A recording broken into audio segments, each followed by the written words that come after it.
evaluation and funding recommendation for the 2025 opioid abatement NOFA. Today is October 22nd, 2025. It's 11 o'clock a.m. My name is Angela Jones in the Office of Purchasing, and with me in the office, Elizabeth Kissel of Escambia County, County Administrator. excuse me, Philip Miller, Escambia County Program Coordinator. Garrett Griffin, Escambia County Neighborhood Enterprise Division. All right, and joining us via Teams, let's start with Larry Brooks. It's Larry Brooks with Health and Hope Clinic. All right, thank you. Sally Burgosh. Sally Burgosh with Health and Hope Clinic. All right, thank you. Travis Travis Simmons, Office of Purchasing. and Cheryl. Cheryl Hennon, Bright Bridge Ministries. All right, thank you so much. Let me go ahead and share my screen. All right, can everyone see my screen okay? Yes. Yes. Yes. Okay, good. Thank you. All right, committee. So first order of business, there were a couple of firms we needed some additional information on. First update, we're going to keep, I don't know if we want to call Young as failed, but we got information that Young Psychotherapy PLLC is a for-profit, so they would not qualify. And then do we want to go over the offensive information I we think we received? can. What were the two categories that? Oh, it's two people. Jose. Yeah. I Let's, know it was, yeah, something to do with, Able to reimbursement basis. Yes. And that was the only. I think it was the same on both of them. Yeah. Yeah. Okay. So they did provide additional funding documentation. They have not been around very long, and it does look like with the funds they bring in, they tend to utilize pretty much regularly. I would say they do have, it does show money coming in, but it goes out just as it comes in, I guess is the best way I would say. I think that the opioid abatement funds are designated for nonprofits like this. However, I would think that we would have to very much limit the funding if we did decide to go forth with funding. That's my particular thoughts.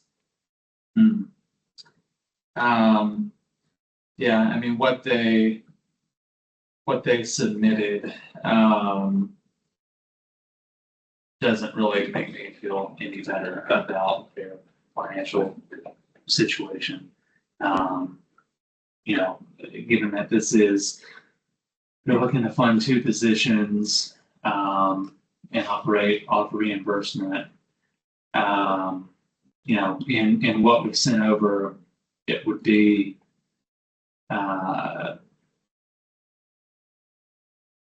very difficult, I would imagine, to fund two positions off of what they demonstrated. I would agree with that. And he does talk about having a lot of volunteer things. I would suggest if we do decide to move forward with funding, it's more for programs and supplies and not staffing. Something where you could go out, purchase it, immediately submit a receipt and get reimbursement rather quickly. I don't think that I would feel comfortable staffing the salary positions. Or some of the other things listed in their request. I think that if we were going to award them, we would have to really make it be something they asked for that could quickly get turned around. And I think it would be, keep in mind, if we do award them and they can't purchase it up front, then we have nothing to reimburse. That's true. So, I mean, there's not really risk in it, but I think though we should still, because they are so new and their funds are so limited, limit what we do decide to fund if we decide to fund something. Yeah. But if they can't purchase it and submit a reimbursement, then we're still out nothing because we don't reimburse it. But salary positions, I feel like are a little bit different than purchasing. So. Right. Yeah, I would be willing to change mine as long as we had that understanding, in hopes that this can act as maybe some capacity building for them, and and in future years, have a more solid, and robust finances so that they could, maybe be eligible for some of those other things. Yeah, I agree. Okay, so committee, we feel like we're gonna go forward with funding them, but we'll just limit their funding. So I'm gonna change them to a pass. Jose is out, so I'm gonna change Garrett's to a pass, and then we'll change them to a pass. So we are going to agree to limited funding. All right. Since we have that squared away, so we have Bright Bridges, EMS Core, Health and Hope, Hope Above Fear, Lakeview AIM, Ministry Village, Offensive, REAP, and YMCA as eligible firms. You want me to go over the budget next? Yeah, I've got your spreadsheet up. I figured we'd start with yours. It is this sheet, right? Yep. So just to give everybody who is on the call and who may listen to this recording, just a budget update. So our request this year for fiscal year 25-26, we've received just over 2.5 million in requests. And our current budget is about 1.8. So we received, quite a bit more of a request than what we have in funding. Also keeping in mind that we do get reoccurring funding each year. So when this NOFO goes out again next year, we'll have an additional pool of money to pull from.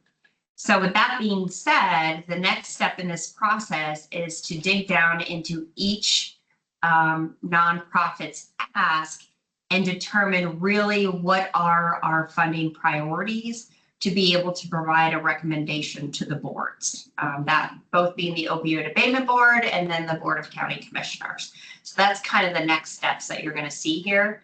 So on the spreadsheet that you see on your screen, you have 2 columns for each nonprofit. You have an ask, which is what was in the original application, and then what is suggested. This is just my suggested. Each of the committee members have provided their own suggestions.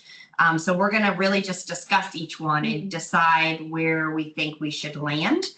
Again, these are suggestions to the board. The board can vote on whatever they decide to vote, but it's a little bit hard in a board meeting for them to dig down as deep as we can as a committee. So that's why we're taking this action. So that's the budget update. All right, so do we just want to start and go one by one? Yeah, I think that'd be good. what I can do, I have Philip, let me make sure. Is this Phillips? Yes, I have both yours and Phillips. So I can kind of go back and forth if you want to do that. Let me just go through Bright Bridges and what they actually asked for. Okay, So sure. ignore my column for now. So for Bright Bridges, I showed that they asked for a total of $242,011. Included in that amount is 2 caseworkers at 44%, because that's what they're calculating the additional wing to their shelter. So just to kind of remind everybody of that. So they're going to be opening a new wing to the shelter, which is increasing their capacity by 44%. Pretty much. So they have asked for 2 caseworkers at 44%, which is $55,891. They have asked for a new kitchen lead salary, which this is a new position, $43,060. A portion of the shelter manager, $29,840, and an assistant shelter manager, $32,295. And the benefits are included in those salaries up above. They also have asked, because of the increase in the facility size, for some additional facility expenses to be covered. So it looks like they've asked for additional custodial supplies of $3,750, and then other expenses that are incurred because of the occupancy cost for the new wing, which is $28,675. And then I've kind of broken those out down below so you can see what they're specifically asking for. They also did have in their request a mobile unit service maintenance for the amount of 5,000. And then programs, they had a life skills classes for their teachers and materials of 5,000. That's to pay for the teachers, the materials to teach their residents. Brightbridge, feel free to correct me if I'm wrong in any of these things. Additional food for the. Doing great. Thank you. The additional food for the increased occupancy, 7,500. A computer, a copier, telephones and equipment for increased staff, 5,000. And then licensing and training for their staff. So training for key staff and volunteers for, it looks like $5,000 for that. And then background checks needed for new resident mentorships in the amount of 1,000. And then admin time, which was requested at 10,000. So I guess I'll open it up to, do you want to be directed at one thing versus the other, guys? Or do you want me to go through my recommendations one at a time and then you can tear them apart? Yeah, that might be good, because I think we'll, Give us a starting point. yeah. Okay. So for the caseworkers, because it was based on the increase in the new wing being open, I recommend that we keep the 2 caseworkers at the 44%. The food and kitchen staff, so I did suggest that even though the kitchen lead is a new position, I suggest that we adjust that to 44% as well instead of 100%, since they are going to be serving the entire shelter. So that would drop it down to, instead of $43,060, that would be $18,946.40, and that includes benefits. That seemed more in line with what their application is trying to do. Hmm. And then the shelter manager and assistant shelter manager, again, I said 44% of the assistant shelter manager's salary plus benefits, which is the $18,946.60.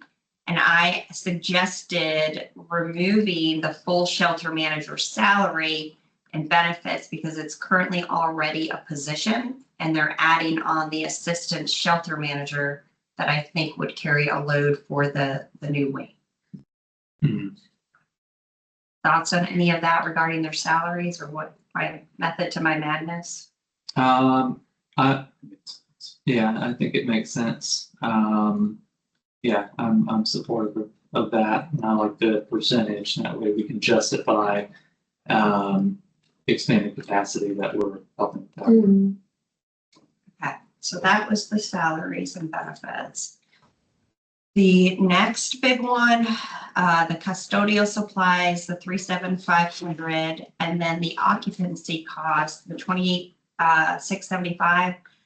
I kept that the same because, again, they based it on a percentage and they only based it at a 25% increase. Where the staff, they did the 44% increase. Again, I don't know square footage and what the actual percentage of square footage is for a game.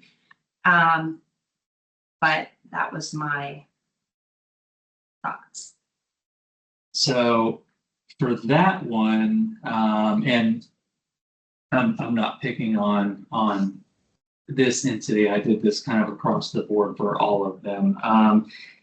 Anything that is going to be very difficult to measure or track, whether that is custodial supplies, equipment, that sort of thing, I've removed. So the only thing I have for that one would be the added occupancy costs of $28,675.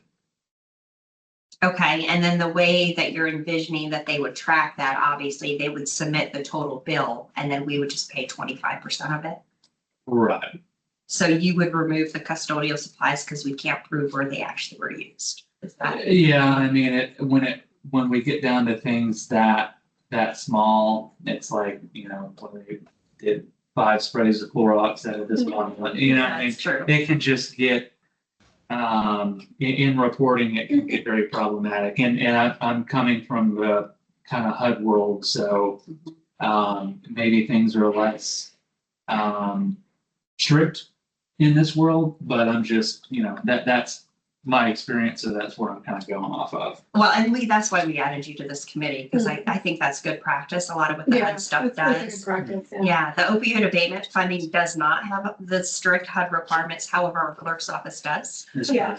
Yeah, So, it's a best practice. yeah, so if we want to make sure that we can reimburse what we promised, those are the kind of the things that we need Yeah. to think about. So I think I'm okay with that.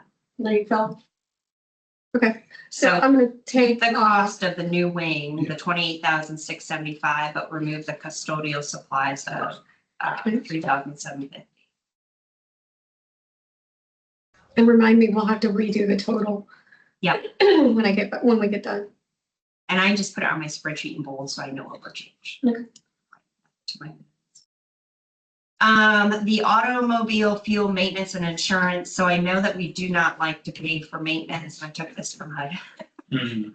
So instead of paying for mobile service maintenance, my suggestion is to go with reimbursement of mileage that is used specific for program residents at 44 cents a mile, which I believe is HUD's amount. Now, obviously, when they're reimbursed that 44 cents for a mile, they can use it for whatever they want. So if it's maintenance, then it's maintenance. But for our tracking, and I know that what we currently are requesting to reimburse this is a spreadsheet that says I went from here to here with somebody and this is what it was for. But that's my suggestion, open to your guys' thoughts. So, and this is pretty much across the board on mine at least. I would recommend just getting rid of that. We're with limited funding, we're trying to ensure that everyone gets a piece of the pie as much as possible. And that, to me, at least, that seems like one of the things, that we can cut out across the board. And again, it's different when it's a van that's, perhaps already owned and being utilized for these services, which is a fair ask. But that's one thing. And then, buying a vehicle specifically for the purposes of, increasing support capacity to the community. I think those are just kind of different things. So on mine, I had just cut out everyone's mileage. But I do think if we were to do something in that category, the way you have it is exactly what we should do. Okay. Philip? This Thanks, Todd. is the first time for me, so I'm listening right now, but that makes perfect sense to me. My perspectives on some of the other ones were a little bit different categories, but that makes perfect sense to me. Yeah. I believe, and correct me if I'm wrong, I'm trying to think of what their actual purpose was for this. And was it street outreach? Do you guys remember? I think it might have been. I don't recall exactly though. And I'm happy to change my opinion to.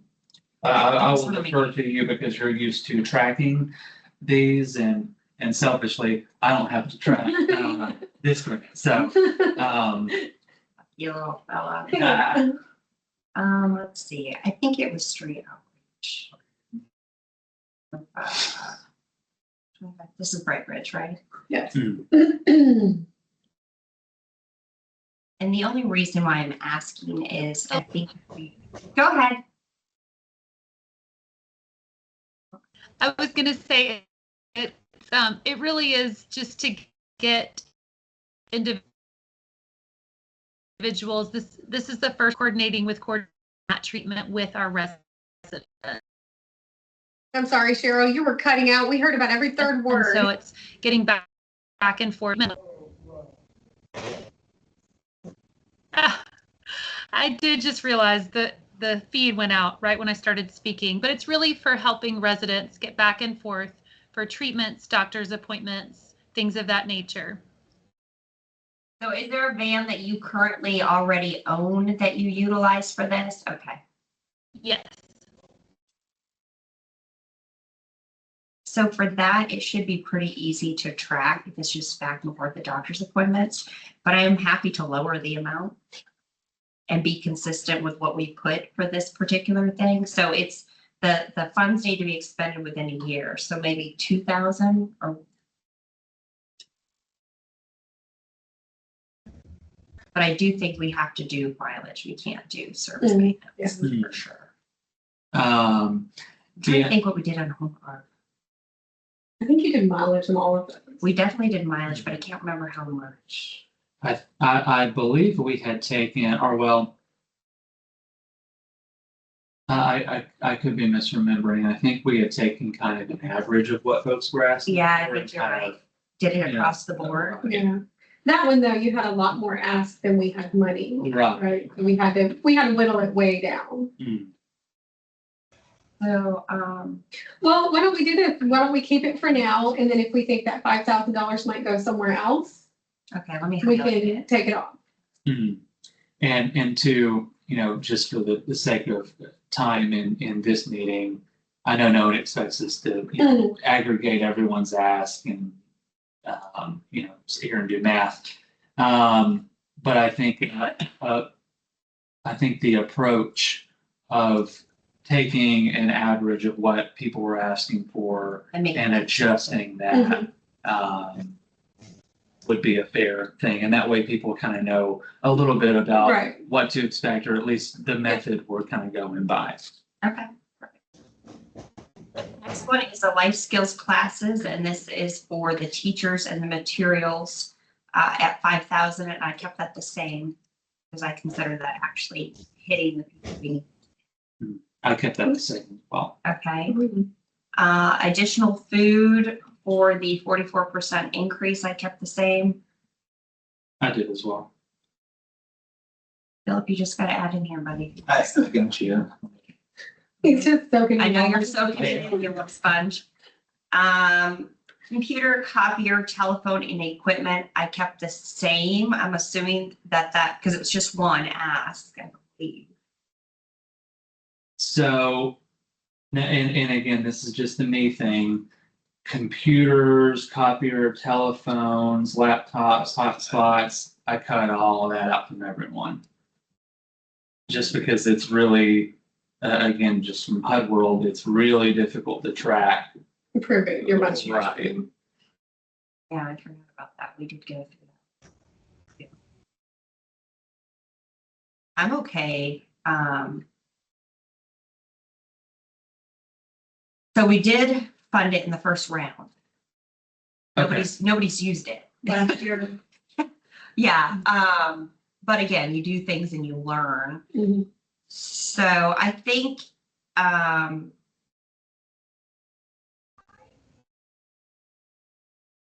the computer, the copier, the telephone, the equipment, let me just make sure it was one. Because, we are again, they're adding a wing. So they are having to add new staff. If anything, I would want to make sure that's a one-time funding, and I did do that with Lakeview because they got approved last, so I did make sure anything they got funded for, they didn't ask for again. Especially when it came to the computers and stuff. Let me just see.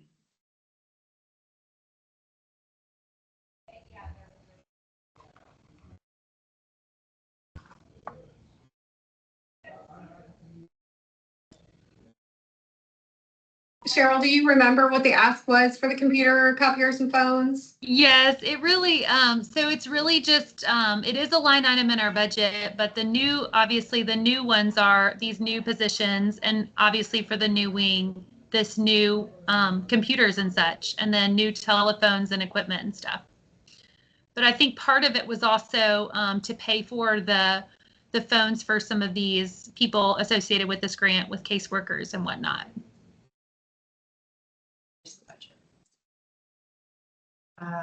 Case management. All right, so It just says new computers and phones for staff positions, a portion of the phone and equipment costs for increased use, computer, copier, telephone equipment. So it doesn't specify how many.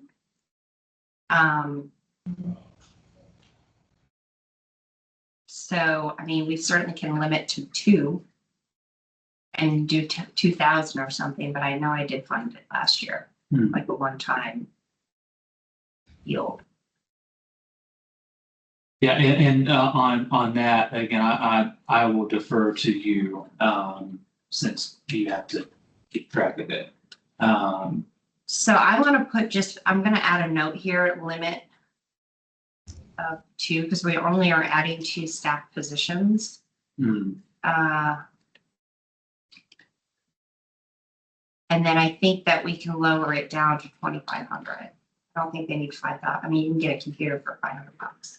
Yeah, I mean, I think that's very good. All right, so we're going to do limit 2, and we're going to lower it to 2,000.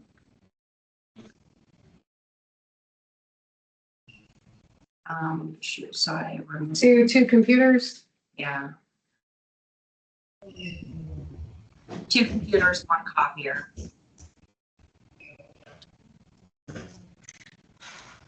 And if they want to use the rest of it toward like their phone bill or something, I've been allowing that. Did you say 2,000 even? Yep, 2,000 even, so I removed 3,000.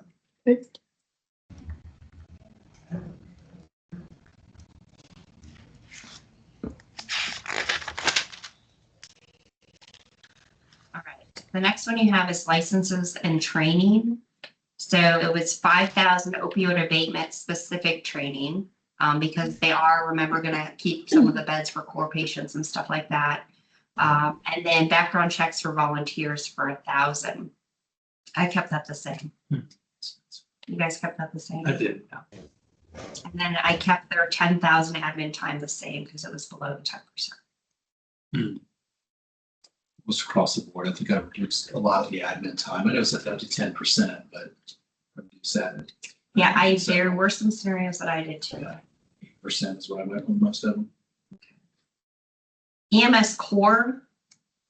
So they requested, initial ask was $541,066. And they are asking for 2 mobile vehicles and 2 Zoll monitors and defibrillators.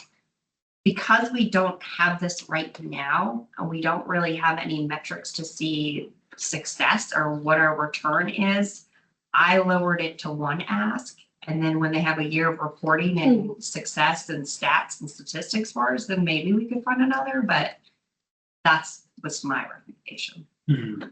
Yeah, and I'm glad you went over that, because yeah, I had actually put back in funding for 2, but I didn't know if this was a completely new service that they can be offering. It seems like this will go, in theory, directly to saving lives.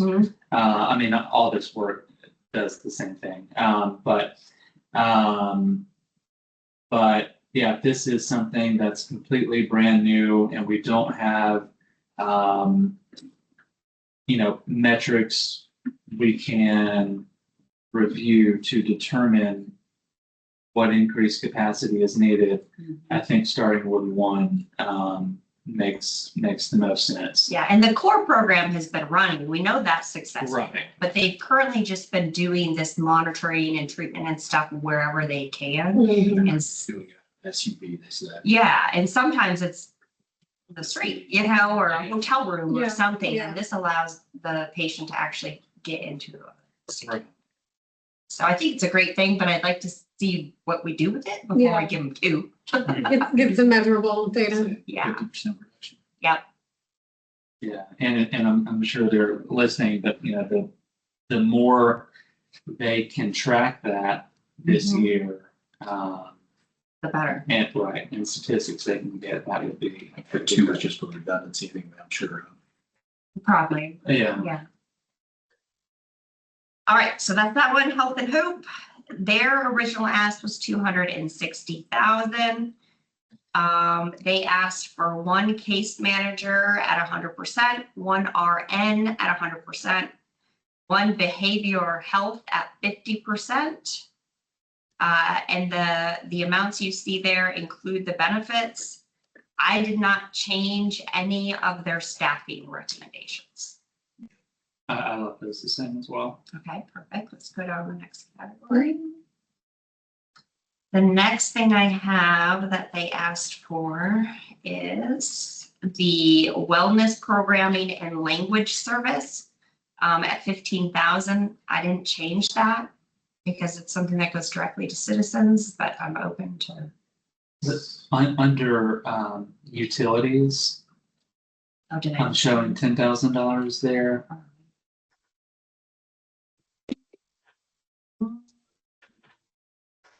I don't think they did. I think that I put that in the wrong spot. I had some Okay. things. Delete that out of there. That's not real. You removed it anyway, didn't you? Oh, yeah. Okay. I knew it. Okay, so programs, so wellness programming and language service. Thoughts on that?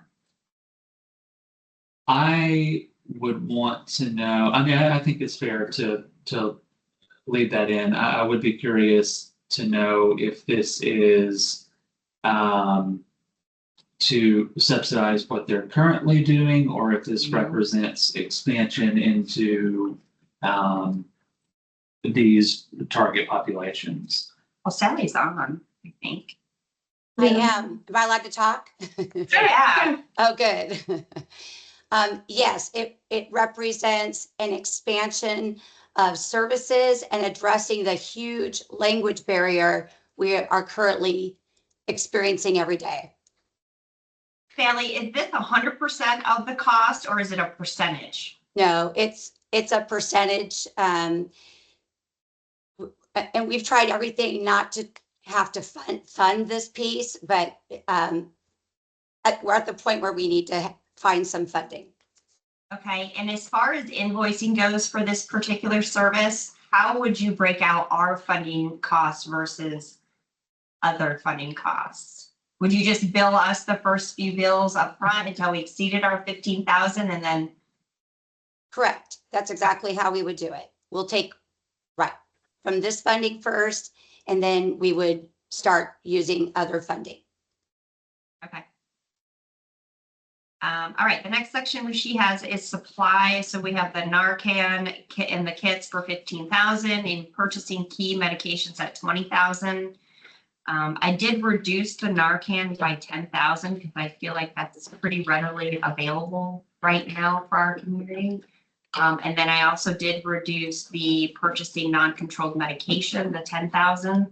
But I will open it to suggestions, comments. Let you guys answer, honestly. Okay. Yeah, I had it as is, but I'm not as familiar with this space. So I would defer to you on the numbers. Now, I will say the purchasing the non-controlled medications, I don't know how many other nonprofits have services like that where somebody could get that. So that might be one that I would be willing to put back at 20.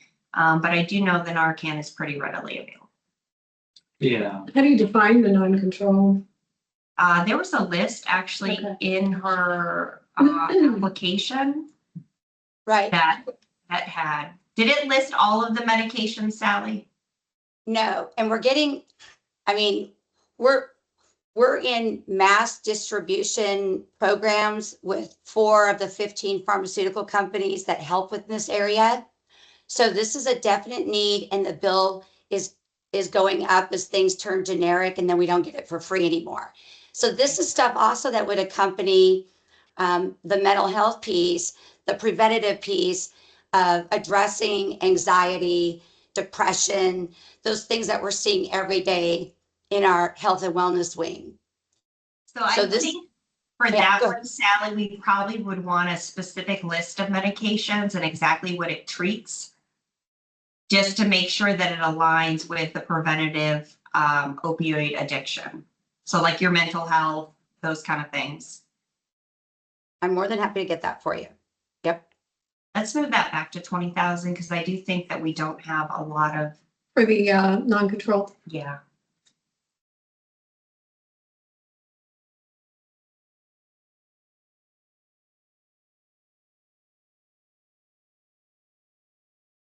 Garrett, Bill, you guys go ahead. Oh, that's. Yeah, I'm good with that. And I'm imagining that other organizations, our clients of organizations would also have access to some of the services that Health and Hope provides.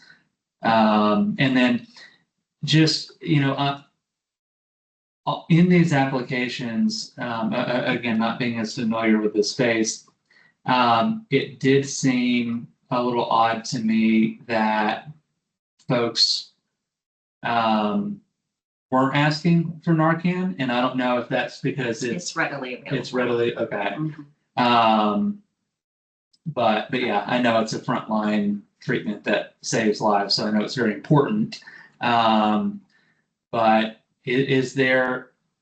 I'm sure there's a need for that, but just really for my own curiosity, have you guys seen an increased need for that? Like people are having difficulty getting it from other resources for whatever reason? Yes, we have organizations that start off small. And a great example is someone else that's up for this, Hope Above Fear, Stephanie. So to get it started, these nonprofits will go to Health and Hope because the Department of Health, I guess, gives it out just to individuals. So then they're referred to us to pick up 100 at a time, for example, if they're doing some big community event and need it readily available. So we can't be at every event in town to give out this Narcan, even though we do have a great team that's trying to do that. So we have other nonprofits that come by and pick up 100 at a time, for example. Yeah, I think REAP gets some from Health and Hope too. Well, it sounds like that might explain why They other didn't ask for it. organizations didn't ask. Yeah, so if they're filling a need for all of the other applicants and kind of subsidizing that need in the community, I would think that is, something I would support leaving that at 15,000. Okay. So do you currently purchase the Narcan or? No, what I want to explain is that there's a process to get it. So what I was trying to say about Hope Above Fear, like with Stephanie's group, is in order to qualify, it's like quite a process. So we're giving it out to all these nonprofits, and then we're telling them how to get it and go through the process, like we did with the sheriff, like we did with lots of other organizations. So I also want to say that part of getting this initially started was back in 2019 through a grant. And a lot of this is for that health education. We don't just hand boxes of Narcan. We want them to get this. Our pharmacists spent a lot of time in this committee to put together a front and back flyer that goes with all of that. So we print and we create that's why it's called a kit. So we create this kit so that we're not just handing out boxes, that we're actually giving them some great resources and websites to refer to. And are you paying for the Narcan right now No, or just creating the kits? we are creating kits and doing all the outreach. Gotcha. Hi, may I add something? Are you Sure. able to- I joined in. I'm just a little bit late. My name is Raina Garrett, and I'm on the board with Hope Above Fear. So I'm here representing today for Stephanie, Yay. who wasn't able to be here. I was just going to add, and I didn't know this until I started doing this work, but we have to have, as an organization, liability insurance also, which is just got increased in cost to us just recently this year. And so that's just a behind the scenes cost that is there. And I'm assuming that's because we do interface with youth. And there's just still a lot of not necessarily misunderstanding about Narcan, but just continual education about what it is and why we have it. But that was a surprise just in terms of the cost that we would have in order to be able to distribute that. And when we have our gallery tables up, we have those explanations on how to use so that it's not just distribution, but it's really about the outreach and the education. And then also at times coupled with that will be the core group with their anatomical figure where people can Yes. actually try it out. So it really is about the outreach and education as much as making sure we also save lives through just having that Narcan available. Thank you. That's all. I just wanted to make sure you knew I was here too, and I didn't just appear in your meeting. Well, welcome. Okay, so what do you recommending, Garrett? I'm good either way. honestly. I mean, it sounds like a win for them is a win for everyone. Okay, so we're gonna put that back at 15. Philip, you good with that? Yeah. Maybe.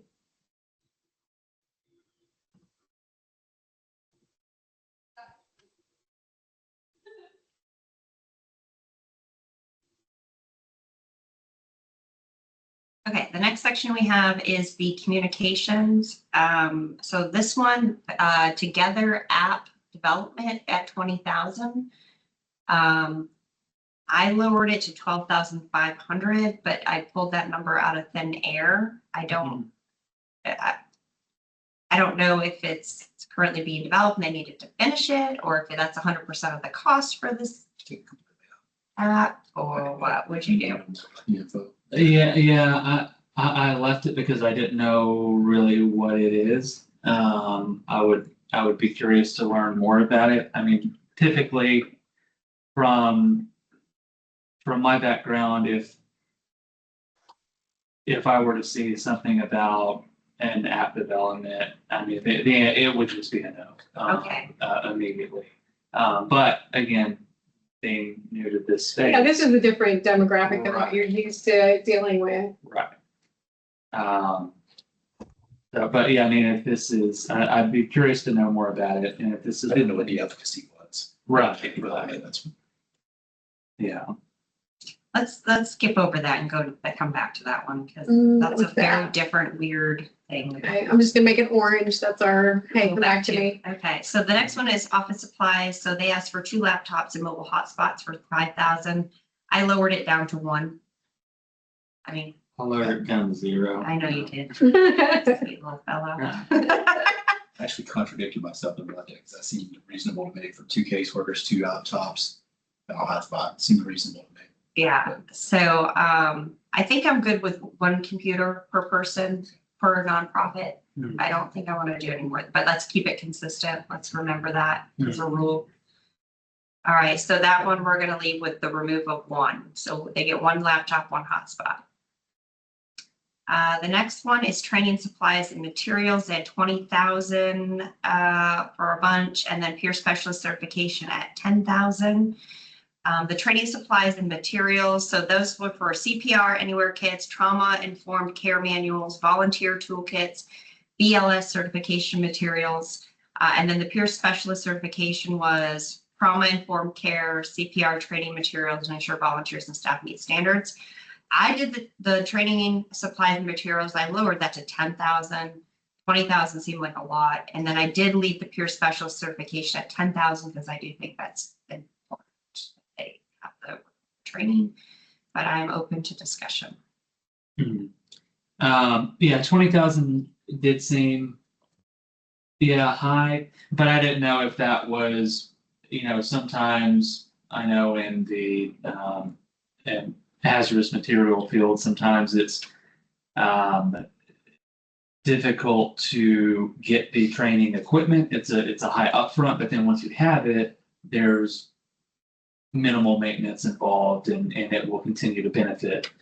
So I didn't know if there were any like big ticket items included in that were critical, or if it was just many small things. Yeah, it's the specifics were just the CPR Anywhere kits, the trauma-informed care manuals, volunteer toolkits, and BLS certification material, which all sounds like just kind of things along the way, I guess. So yeah, I would think decreasing that would be appropriate. All right, so we'll leave that at 10,000. So let's go back. Sally, can you give us a little quick information on the app that was in your request? So, Larry is on the call, I believe. I just texted him to say you're being asked about your idea.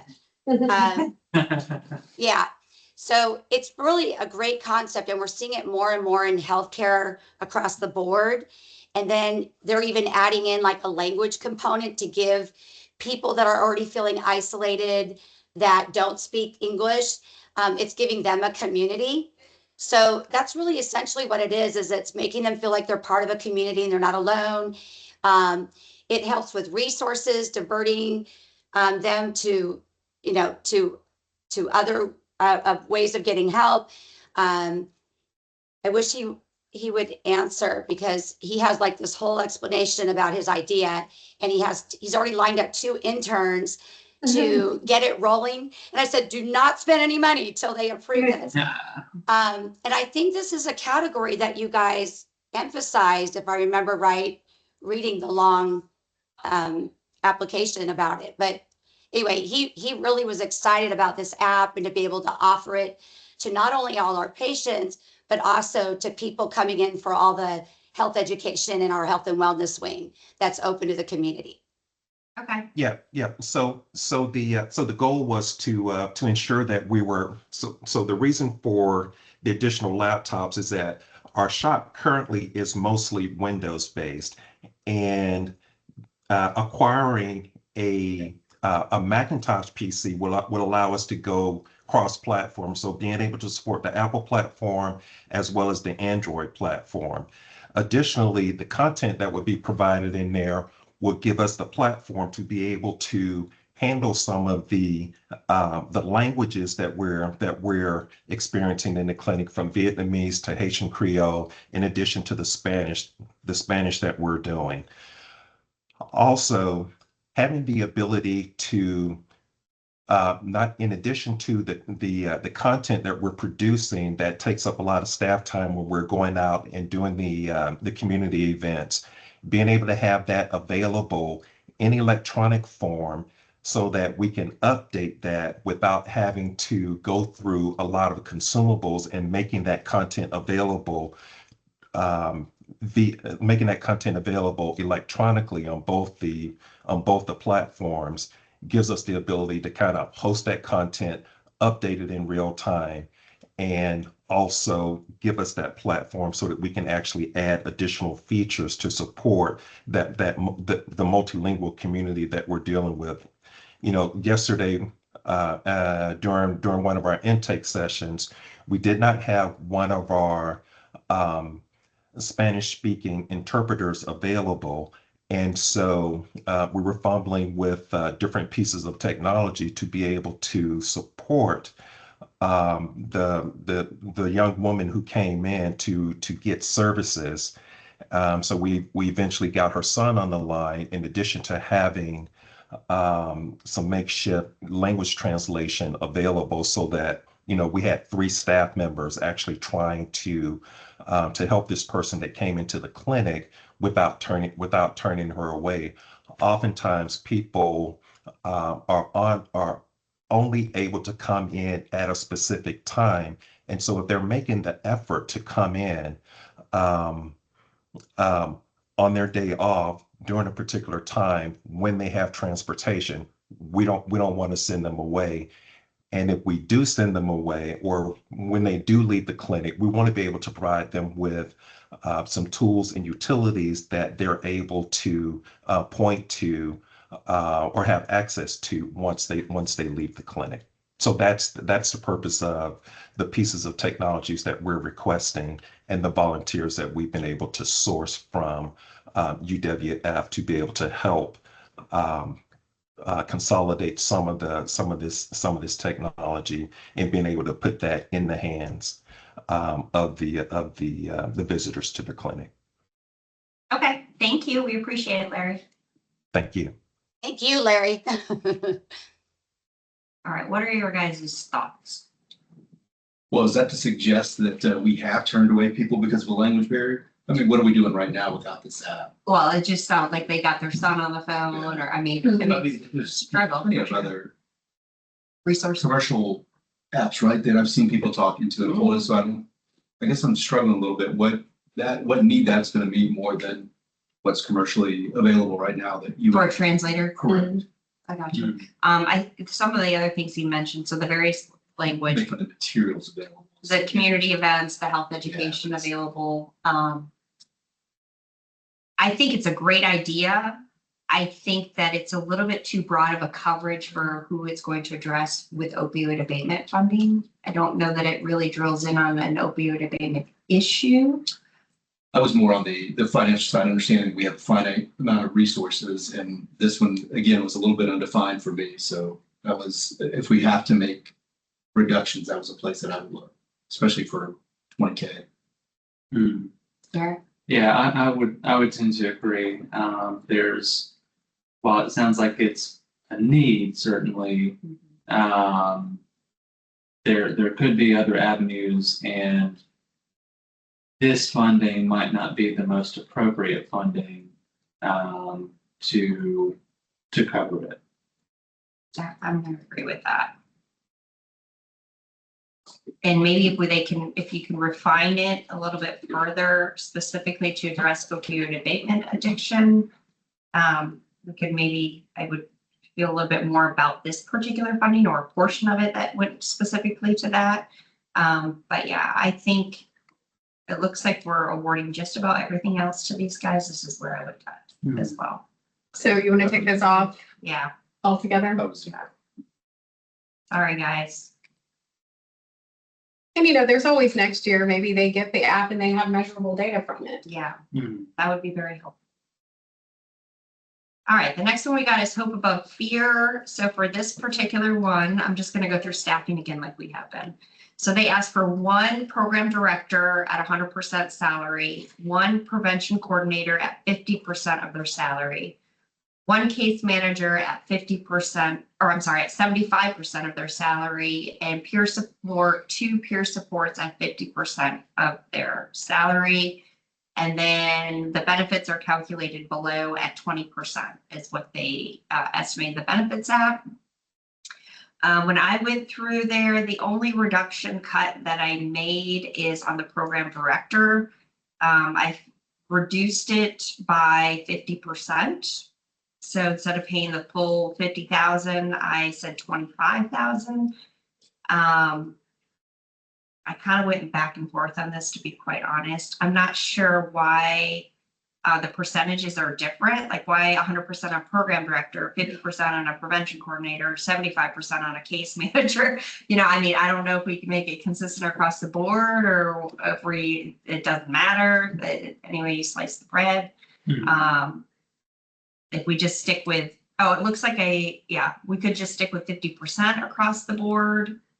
I mean, or I'm up to discussions. This one I just kind of went back and forth on.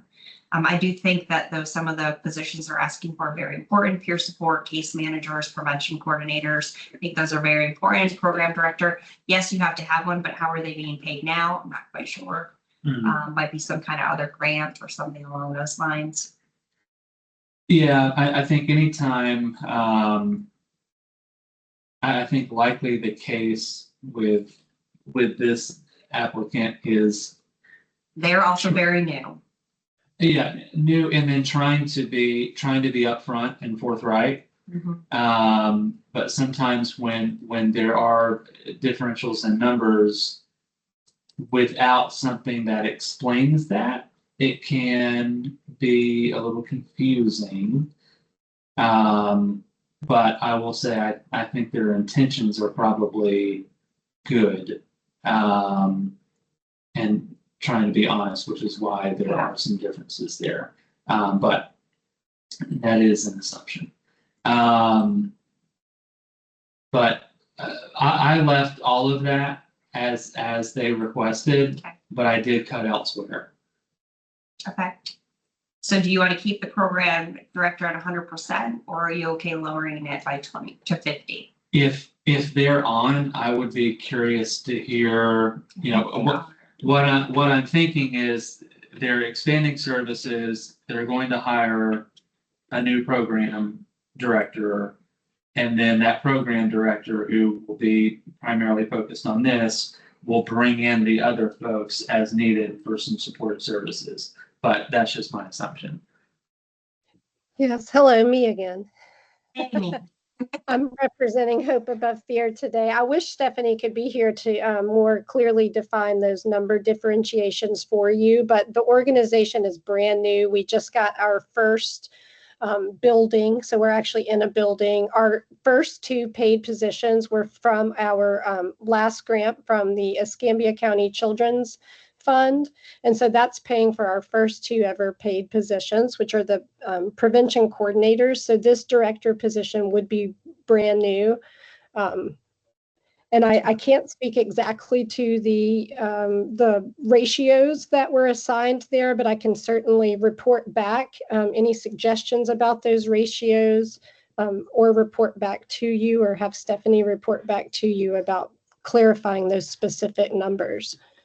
Okay, Raina, do you know the funding that you guys have right now through the Children's Trust for the prevention coordinator? How long is that going to continue? Do you apply every year?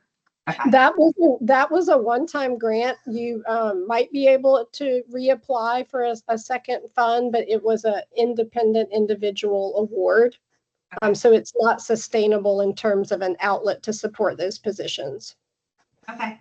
And the program director is a new position, you said? Well, currently, so Stephanie Shepard serves as the executive director. And so right now it would be a new position to have a program director. Okay, that helps. And we have our board positions, which we try to wear multiple hats, but of course, trying to sustain the organization, we're trying to now build the actual employment and the individuals who are, that's their job to be there. Okay, that helps. So do you guys want to just leave the program director at 100%, since it is a new position? And then the prevention coordinator at 50, the case manager, do you want to leave that at 75? Or do you think we should put that at 50 to be consistent, or just leave as is? Since it sounds like, it sounds like she plugged and played her other funding sources, which makes sense. Your staffing made sense to me. You want to leave as is? Yeah, I would leave as is, because I think there is a method to the madness. Would you like is there an opportunity to clarify back to you, or is that what this meeting was to clarify that? Yeah, that's what this meeting is, but it sounds like we're okay with the method to her madness, whatever it may be. Well, I will definitely report back that, so just making sure that rationale is there in case. Okay. It comes up again. And we'll have, once this gets awarded, we'll have future calls and stuff to really narrow down. Sure. Okay, so the next section they requested 30,600. Wait a minute, on the benefits, do you want to keep the benefits the same? You'll move it, that 29,000. Keep it at 29. Yeah, because we're not going to change any of the amounts, so the benefits will stay the same. 856.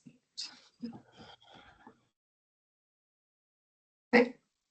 All right, so they have 30,600 for rent at 8 months at 1,500, 4 months at 2,250, utilities at 500, GL insurance at $300 a month.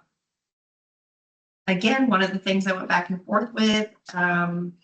Well, and I did find your answer. So yes, in the contract, we require $1 million per occurrence, $2 million aggregate for general liability, business auto liability, $1 million per occurrence, and workers' comp, million. Yeah, So I we remember will collecting require that in order to give them a contract. the insurance. Mhm. I'm pretty sure I remember collecting that from folks as well. Mhm. All right, Garrett, what do you got for this one? Well, I'm glad I got to speak in favor of. Yeah. Because this one I zeroed out. Because, again, just from what I'm used to, if, it's just real hard to track. So we did award occupancy cost. before to, who are these? Bright Bridge, because they added on the new wing. So that, and now, and there is an opportunity to clarify coming up. But my understanding was that was for people coming in and staying with them. Mhm. My understanding with this is a facility, maybe people come in for like some day services or something, but no one is staying. You're right. This is just their business that they have to do with or without this grant. So typically a grant wouldn't pay for that. I don't blame them for asking, but. You're right. I didn't even think about that, actually. That the other one is an actual shelter where citizens are staying, Right. and this is an actual office that they're operating. So I'm comfortable removing that with that understanding. Again, as long as we stay consistent. Mhm. May I clarify anything here, or do I? Sure. Okay, sorry, I didn't want to interrupt. I didn't know the protocol. I think with this too, and this might be just, in the future with the next grant, but the goal with Hope Above Fear is to be a place that is open and available for youth at any time of day. With our outreach that we do through Choose Your Own Story, that's one of our grant funded projects right now. There's tons of local families and youth that come to those events, and with the brick and mortar location now, the goal is to have a facility that, although it's not a shelter, but with these new positions, that there's people available to intervene and guide individuals on a need by need basis. And sometimes that's sort of like how CORE works when they get called to the ER. So this could be another place that's sort of a refuge and available to those urgent moments that happen. And then when people need resources, the goal is to be one of those people that are in pool of resources. So I just wanted to clarify, I know it's not an occupancy, but I think the goal is to maintain available hours for those unintended moments of emergency. So in this new space that you have, is there a community space? Is it all offices? Can you tell me a little bit about? Yes, it looks like a little cottage. It's in North Hill neighborhood, right behind the Community Health Alliance, the community health organization there. It's actually their property that they're renting to us. Okay, is there a community space in there, or is it just, if it's a little cottage, I'm guessing it's just mostly little offices? When you walk in, it opens up. There's a kitchen and living room that's designed for the youth. And so that has couches. That's where they hold their youth council meetings, and all of the individual, in any meeting that's youth-based is in the front of the building there with the sort of kitchen environment and the hospitality environment. And then in the back, there are 2 offices, and then there's a back meeting space that's more for board meetings, individuals that come that are talking more from a business standpoint. And so those 2 areas of the location are different in terms of communal and youth-based versus business protocols.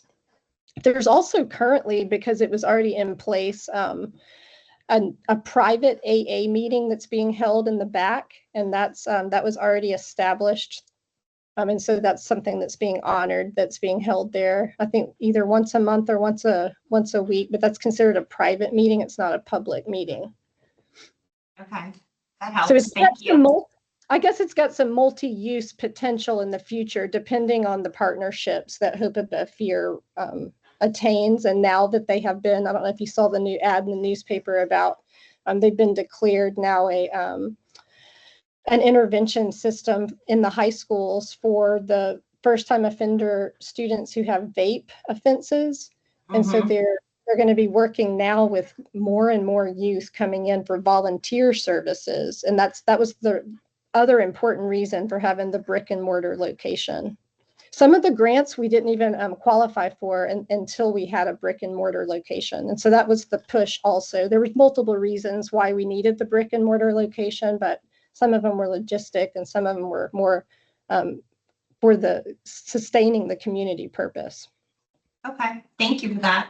So for that, I guess maybe I would recommend removing the insurance, because I don't think we should pay insurance.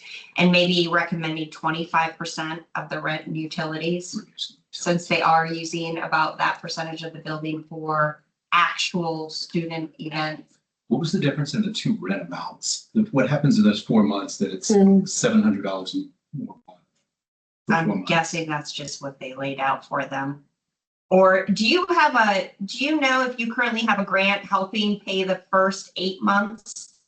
That it's $1,500 and then the 4 months at $2,250? So I would have to look back at the budget for the former grant, but I don't think so because we have not received a grant since we received this brick and mortar location.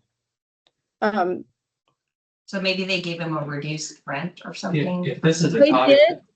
They did work with, they did work on a sliding scale that will increase in terms of the rent.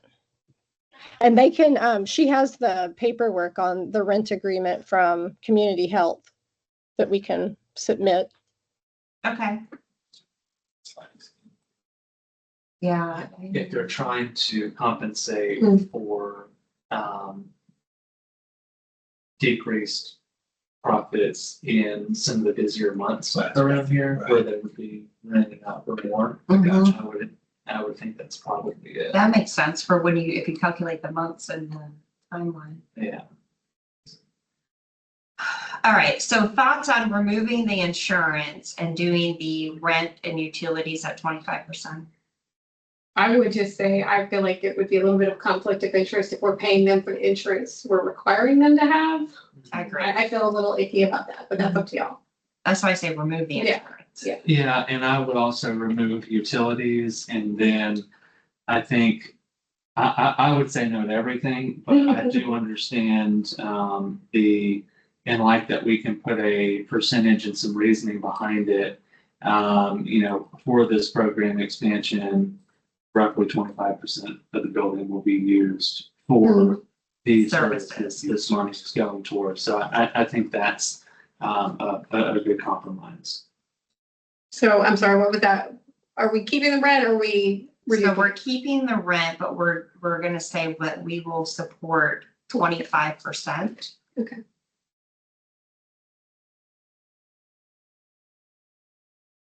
And then we're removing utilities and insurance. And the justification is that about 25% will be used for actual supportive services, and youth being in the building. And yes to utilities? No, No. 25% of the rent. Yep. Okay. It's $5,250.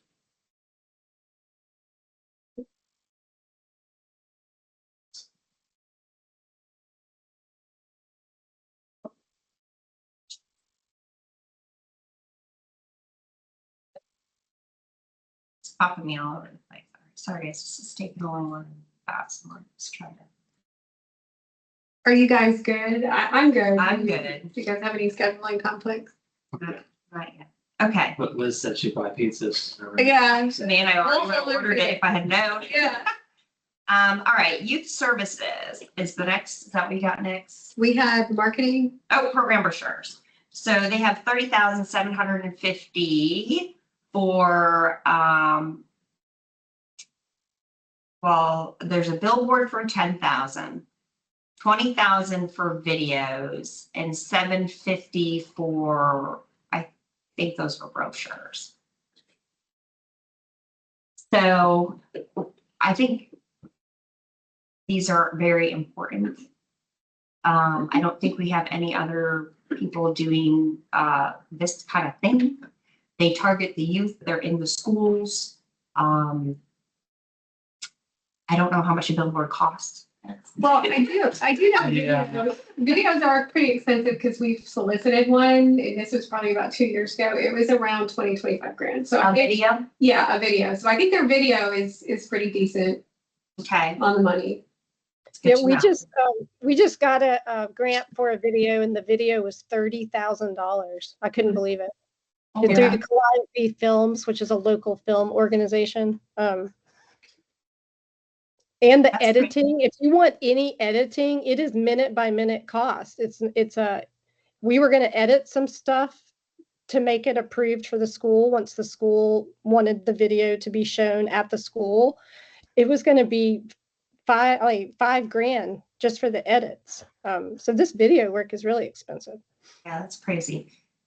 Billboard campaign, I marked it down to 5, but given we just cut a bunch out of their thing, I could go 10 for that. And then I don't know, brochures, I put 500, they asked for 750. I don't know if that's splitting hairs. Probably off you. I removed all the billboard. If we have videos personally. You did. Affected billboards are personally. Yeah, especially the youth. Yeah. Yeah. Billboards. But yeah, I think that this item in whole has the potential to either be perfect for a grant like this or completely inappropriate for a grant like this. If the materials are targeted directly to youth to help, offset the possibility of getting hooked on drugs. I think that's appropriate. But if this is, and I'm not saying this is the case, but if this is just an advertisement for the organization trying to get their name out there, I don't really know that that's what this money should go towards. So I will tell you that I know quite a bit about Hope Above Fear, and they literally focus youth prevention drugs. That's what it would. So, and obviously, so if we were to approve billboards, brochures, awareness videos, we would want to see what that's going to be, the content before. Yeah, get approval. Yeah, before. and have us approve that this is the board, the opioid abatement board probably is who would really approve that it's in the, I don't know what the word is, but in the spirit of the opioid abatement funding. Yeah, I would be good with that. So good with, go ahead. I was just going to say, we did that with the Sunday's Child award that we received for the Calliope film, and we worked with them along the way, and they saw the edits and drafts. So we also worked with the school board. This is all generated for use in the schools, in the public schools. And so it's definitely appropriate content and has been vetted at multiple levels. But we did do that experience with our last grant that paid for our big Empower video. And have you guys done billboards before? We just did a billboard series that was gifted to us. And prior to that, we did a billboard series early in our, in early 2023. This Is Not My Child. We did that. I think I saw those now that you say that. Yeah. So those were the first kind of series that sort of introduced the mission. And then we had a second one just recently that was intended to advertise our first school-wide event at the Pensacola High School. And that was, like I said, gifted to us just simply because of where our table was sitting at a different event and then through networking. So that was great. So, And those were on the animated digital videos, billboards. all right. So what are you guys feeling? Remove the billboard campaign or keep it in? Mine personally, but Yeah, it's a targeted billboard maybe, but yeah, outside of the school or something. something. I just don't know how effective personally. yeah. To the demographic served, just youth. I don't know. I don't know how many youth are really looking. They're looking at their phones. Yeah. I thought it was billboard. I can tell you about this billboard I saw. Oh, by the way, we reached but- youth this year, the parents driving the cars. Right. Yes, we So hope. much stigma. Well, there's a lot of stigma around fentanyl use in particular, and it's really not use, it's misuse because it's a drug of non-consent. It's often used without the person knowing they're using it. And so Right. educating about what it is, how dangerous it is, how it's accessed, it's not the same as don't do drugs. It's a totally different conversation, and you have to reach the adults. And then the older siblings and everybody has to know how dangerous it is because it's about poisoning. It's not about overdose. Well, and I think I saw one of your campaigns that was Stop Saying Not My Kid. That was our first campaign. And it's Yes, targeted mainly to parents with Mhm. youth. it is. Yeah. Because so Yeah. much, yeah, and the youth, even the college students, because I'm a professor at UWF, and my college students, I mean, they don't understand how dangerous it is. They think if they're not actively using it or seeking it, that they're totally unaffected. And it's just a different way we have to educate about this and how dangerous it is. That you can die from one use, one unintentional use, and you can die. Mhm. Yeah, And it's I- vapes as well. It's not just a pill that you take, or that like if someone thinks they're taking a pill or a powder drug. I mean, it can now unfortunately be in vapes that you're getting. Thank you. yeah, I think just, I think it could be an appropriate use of the funds. The concern is the precedents that we set. And, if everyone wants billboards, then, we could have, bit of a problem. But if this is something that's targeted to, something that's not really marketing for an organization, but rather a message that Preventative is a message. unified message that everyone can support and get behind, then I think that would be appropriate. I think that's too where it comes down to these kind of things, and when we approve them, having to go, your plan, your marketing materials to go to the opioid abatement board for approval before you can just do it, Mm, to make sure that it's targeting who we want to target and not just Right, your right. Trying to advertising. raise awareness Yeah. to a problem, not an entity. Okay, so leave that in there with the understanding that we'll work hand in hand for the materials to make sure they're in content. Is that where we landed? Sure. Okay, youth services. They have 20,000 for field trip and WS 5,000, program support incentives 5,000, food and snack 1,400. Transportation and gas cards 1,330, program supplies 3,000. Wait, I'm sorry, we're still in Pocomoke here. Yes. You hit a button there. Sorry, I was missed. That one right there. There we Yep. go. Guest speaker 1,500, food and beverages 2,400. This is another one I went back and forth on. So I kept the field trip at 5,000, the program supplies and incentives at 5,000, food and snacks I put at 1,000. So the transportation and gas card, I put bus passes because I know we don't really like to do gas cards, but I guess I'm open to discussion. Program supplies, I marked down to 3,000, guest speaker at 1,500, and then food and beverages at 2,400. So I removed 1,100 overall, but some of these things I know will be tricky. So I'm open. The gas cards are mostly used for the parents who drive the middle school youth to the events, or their caregivers who bring them to the events. Just to clarify the gas cards. Okay, thank you. And what's the two different food categories, food and snacks versus food and beverages? I guess if I had to guess, like food and beverages would be more like a meal, which is more costly, and then snacks would be like just like whether you give someone a banana and a water bottle. Okay. So providing meals and full food services that would have to be catered in advance. That would be what I think that difference suggests based on how we use the food at the events. So I cut all that. Just Even because the guest speaker? Yeah.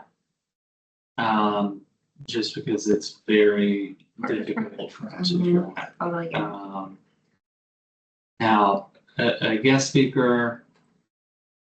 And I think that food and beverages was actually at the guest speaking event, if I remember correctly. That makes sense. Okay. Smaller amount. Mhm. With the guest speaker. I see that. Program supplies, I can get behind that. Well, there's program supplies again twice. So there's the field trip. It says specifically in the thing. Let me pull that one up again real quick. I know we're sucking up time. Let's see. Sorry, I missed what you said. Where are we going? We're still on youth Yeah, services? We're still there. Looking at the budget real quick for some of this in this category, because it's very, I want to make sure we know exactly what they're asking for. Here we go. Personnel, occupancy, education. What was the total of that? 20,000.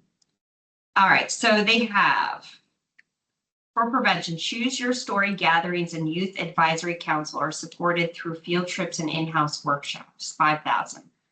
I'm in support of that. So that's the first thing listed there.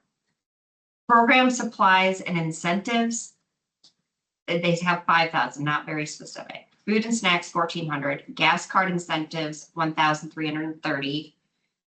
Program is covered by Escambia County Children's Trust through April 2026 with this grant initiated beyond that date. Better Without It costs included printables and supplies, 3,370. I'm in support of that too. Motivational guest speaker, 1,500. And food for teens, which is the 2,400 calculated at $2 per student per class. So I think, yeah, it's definitely written way better than my spreadsheet, guys. So choose your story gatherings and youth advisory council are supported through the field trips and in-house workshops. So I think that's the 5,000. So this is a series of events, not just one Yes. thing. Okay. Yes. Choose your story gatherings and youth advisory council. So that's the 5,000. I definitely want to keep that. Program supplies and incentives. It just says, that's all it says. It says 5,000. I would think if that accompanies the field trips and events they have, like you can't have one without the other Mhm. type of thing, I would be on board. Otherwise, I would. So I would be in support of removing the transportation and gas cards. Yeah. So let's remove that. Because that's super hard to track. But I think everything else seems to align with actually going to or whoever attends the events and stuff. The way they've actually explained it in the application. And it said bus passes are. I put that in there. That was Okay. my own special note. They have a program for that. For students, yes, that they can ride the bus Yeah, free. yeah. Yes. Well, and all of the events are just solely for youth only. And so that would be the only target audience for attending those events would be those youth. And it's middle school through high school, so under 18. And then we have 2 separate venue events for those age groups so that we're not intermixing the middle schoolers with the high schoolers. That's great. Okay. All right. So are you guys okay with that? Just removing the transportation and gas card piece? Yeah. The next one, I have communication. They have $2,100 for internet and 2 work phones with data. I mean, everybody pretty much asks for cell phones. It's really for the bill, not the actual phones themselves. All right. Oh, you already know. Have we done it for anyone else? I don't think anybody else has asked for it. We did computers, We did limited to computers. computers, 1 copier. Yeah. No phones. We have not done phones. Not phones yet. That's the first one. No, this is where we set our precedent. I wouldn't touch this with them. Okay, so we're gonna remove the telephones. So no on communication. All right, office supplies, they got 1,773. What about the cable? The internet for 1,900? Oh, yeah, I'd say no. Oh, I think you can remove that. It's in Okay. the wrong spot.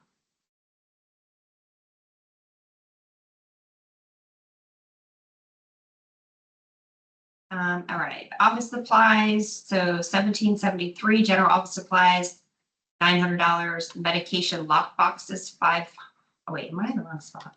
I think you were. You skipped over one. I'm just kidding, they do have $1,900 for internet and cable. And we have not paid that anywhere else, right? No. Oh, so let's remove it. And that's not for kids to use at all. Well, the internet probably is, and the cable probably in the TV or in the, But how do you quantify it? Sure. did you remove it, Garrett? Oh, yeah. Okay, we're gonna remove that.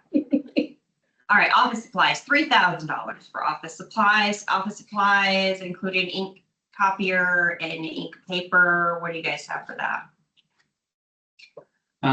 We're already paying for some supplies associated with some of the events. The top. I would hope that that would be enough to help. Well, and those would be easier to track too. An event Right. is easier to track than just random supplies. Yeah. Right, and it does not look like we have approved that for anyone else either. So let's go ahead and.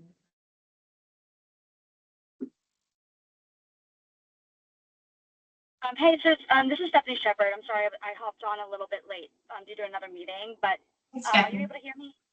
We Yeah. are. Okay, fantastic. So the office supplies, so there's the ones I believe that you've already approved were specific for, Events. say it again? For events? Right, exactly. So the other ones that you just currently marked off were I believe is for our diversion program.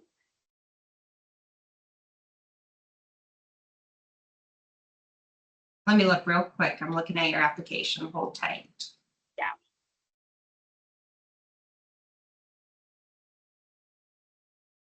No, let's see. Office supplies, including copier, ink, and paper, are budgeted for $3,000 for the year to support day-to-day program delivery. Yeah, so that could probably fall in. Okay, so the next section, we have the license and training. They asked for $7,500. This is for budgeted for better without it licensure and required mid-year site visit to ensure fidelity to the evidence-based model. I gave them all of this. This seems like an important thing. Yeah, I did too. I mentioned it's one of the core things that they do. All right, and it looks like they asked for 5,000 just for administrative, which some of those office supplies should be able to come out of. Did you guys leave that in there for them? Yeah. Do you have that? You do have that in time.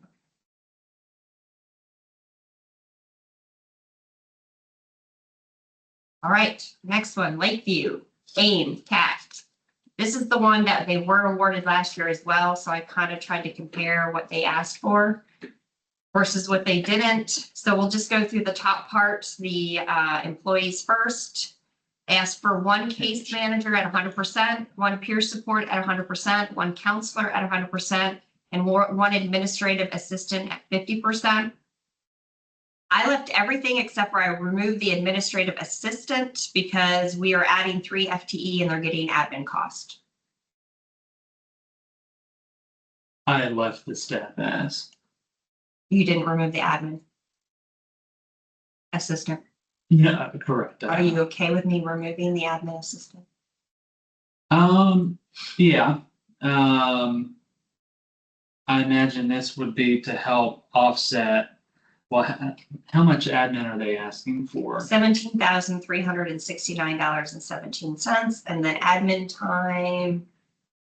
This is one of the bigger ones. 20,000. 25 almost.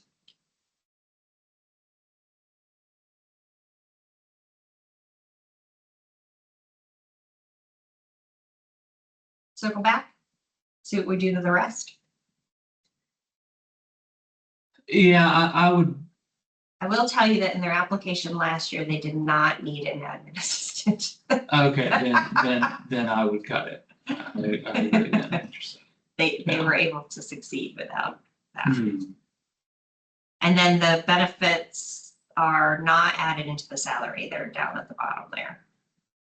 All right, so they asked for $10,024.48, $5,260 for utilities, Repair and maintenance, janitorial, depreciation expense. I put a question mark, so I have no idea what that means. And insurance. I'm guessing you wiped this out. Yep. This also is an office building. It is not where citizens, it's not a shelter, and they don't typically meet there. So take it out. Yep, we're gonna remove that. Local travel, they have $16,034.80. This is for local staff travel. I will tell you, I did award that last year and they are utilizing it. And they sent a map showing from this point to this point, a spreadsheet. This is who I took. This is where I took them to and from. They're pretty good at that. So I'm comfortable awarding that. I did cut it down to 10,000 instead of the 16,000. Because they had a weird thing in there for 6,034, like a travel to a pool.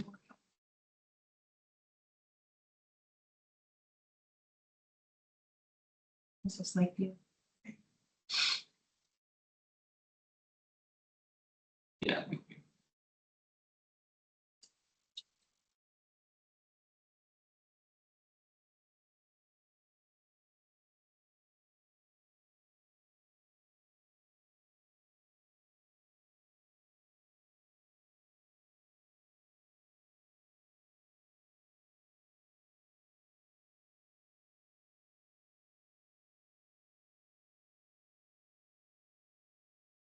We did take mileage off everybody else's, or nobody else had local travel, I thought we left one in, didn't we?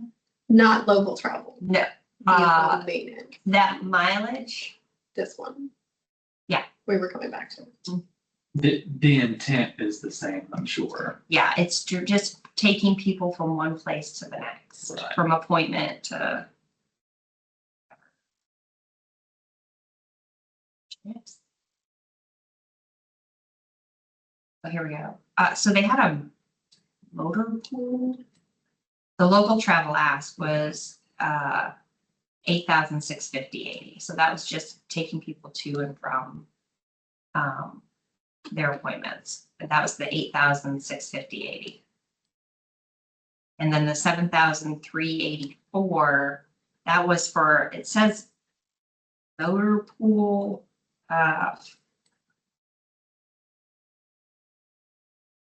It says $5 per hour at 10 hours per week for client transport to group weekly, transporting to and from job interviews, medical appointments, etc. 20 cents per mile at 20 clients times blah, blah, blah, blah. And then the local travel they have is to provide client services in-home, client transportation, client family member services to liaison with partner community agencies. That's. Want to give it all, want to give partial? What'd you have, Garrett? So, I said 0. What But did we get the other? I don't think we decided. I think we were gonna come back to it. No, I think we did. So we But moved it gave down these to people- 5, replaced with mileage at 44 cents a mile, $5,000. and then we talked about decreasing that to 2,000 or something. Yeah, And, that's, and then that's when we said we would see if there were other asks, we would come up with an average and then. yeah, Mm, okay. Well, this kind of ask is off way higher than their ask. So I put this one at 10,000, the other one is at 5, so. Highlight it and we'll come back. Yeah, Probably see if there's any more. let's do that. Right, the next section they have is programs. Ad hoc purchase of services. I removed 8,591.11, but I don't know that I had a reason other than just to try to cut costs. Do you guys want to know what that's for? Yeah, I would be curious. Ad hoc purchase of services, let's see. What's the total? 18,591 is page 19. Okay, yeah. So purchase of service, ad hoc, POS, let's see. Client needs, employment, school clothing, bus passes, basic needs to avoid homelessness, Group supplies, activities, art supplies, books, workbooks, activities such as movie passes, bowling passes, etc. Oh, I cut that out. So the one thing that I think, it's not very specific. Group supply activities, yes, I can get behind that. But I don't know that we can do movie passes, bowling passes. So I say we lower it to 5,000 based upon what they're asking, but then require a specific list that we will approve. Are you guys okay with that? Okay with that. There's like really like program supplies. There's still clothing and stuff in there to get people employment and interviews, so like that. Yeah, so but I'm gonna put a note here that we need a specific list to approve.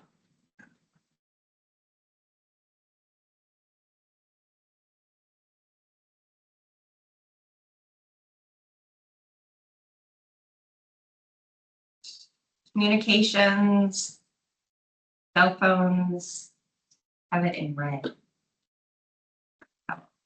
Because we're not doing cell phones, we decided, right? No cell phones, so remove that. Office supplies, 1773, general office supplies, $900, medication lock boxes, $500, copiers, $373. I removed the lock boxes because they requested it last year and they still haven't used it. I haven't spent it. So I don't want to give them more money for lock boxes and they haven't even used the money they got yet. Yeah. The lock boxes were the only one I was considering giving because I don't know how needed it is, but it sounds like it's not that needed. Yeah, they It's haven't not used any big yet. So I cut off of it.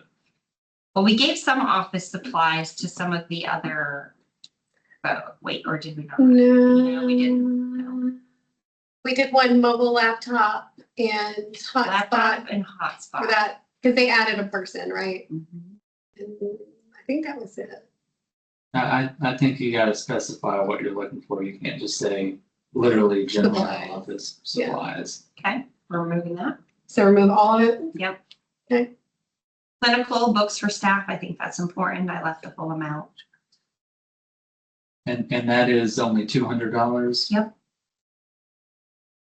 I cut it. But I guess Here's some cut mode. We're leaving that in there. Any kind of staff training, I Yeah. think, is extremely Yeah. important. yeah. He's Santa Claus and he's the Grinch. Okay, and then once we know the final total, we'll have to adjust the admin costs. I can do that based upon, they usually put their percentage of admin cost in here that they're asking for. Here, let me look since I have it. These guys were 10%. They want the full 10% for their admin costs. And that'll help with some of their, office supplies, things like that. Oh, you guys, this is a task.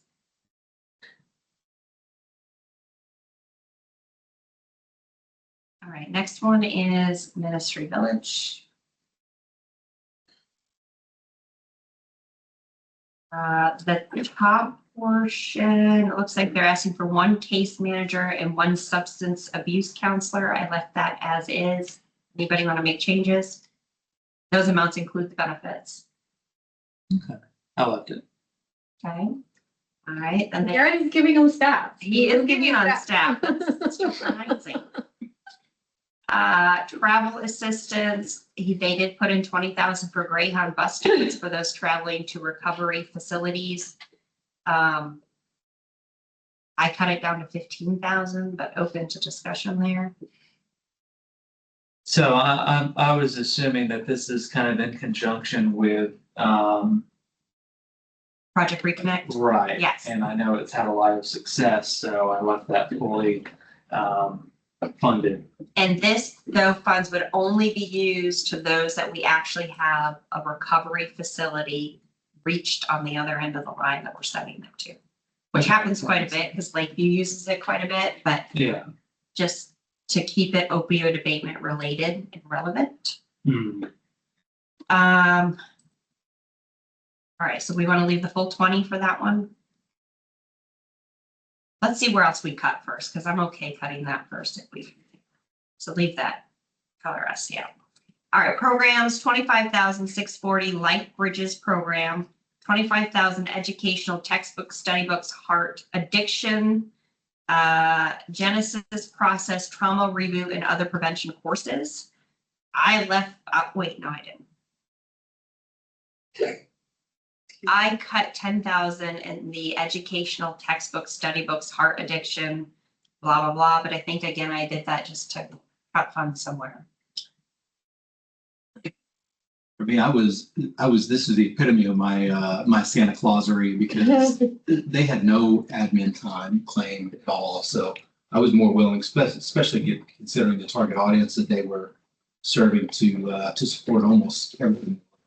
They did not ask for any admin time. That's correct. Hmm. What'd you have for programs, Gary? I left that. Okay, so let's leave it as is. And you want to leave the full 25? Yeah.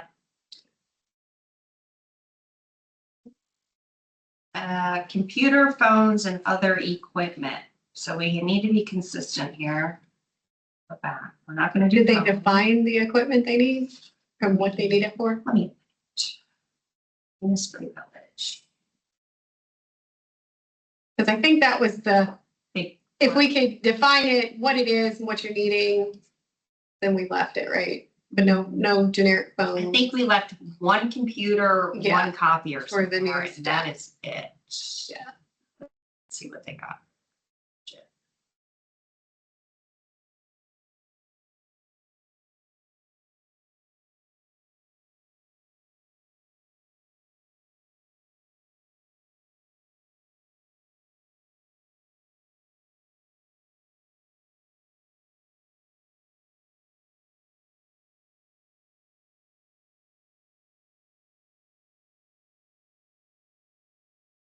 Here we go.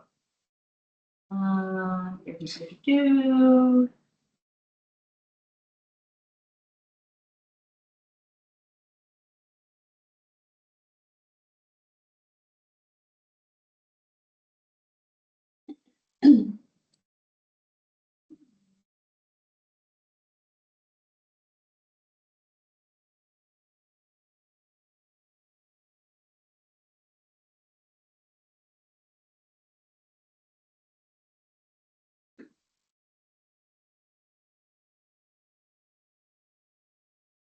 I don't think they gave specifics. So I'm okay just limiting it to one computer. We did everybody else. Unless somebody else has another suggestion. And what did we award? We did add 2 staff.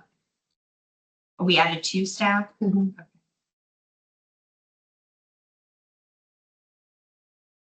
Computer, copier, a limit of 2 computers, 1 copier. And that was at 3,000. So we could do limit of 2 computers at 2,000. This is reasonable. Yeah, it's consistent.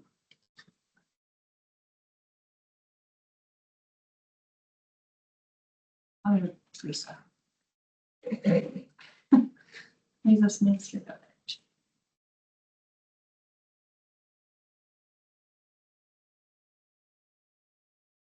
All right, so we're doing a limit, we're doing 2,000. And a limit of 2 computers, nothing else.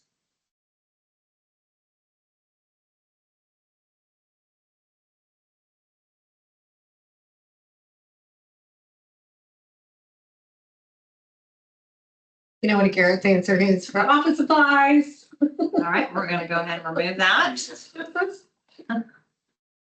And Actually, I left all those. Okay. Although they don't have any admin time. Yeah.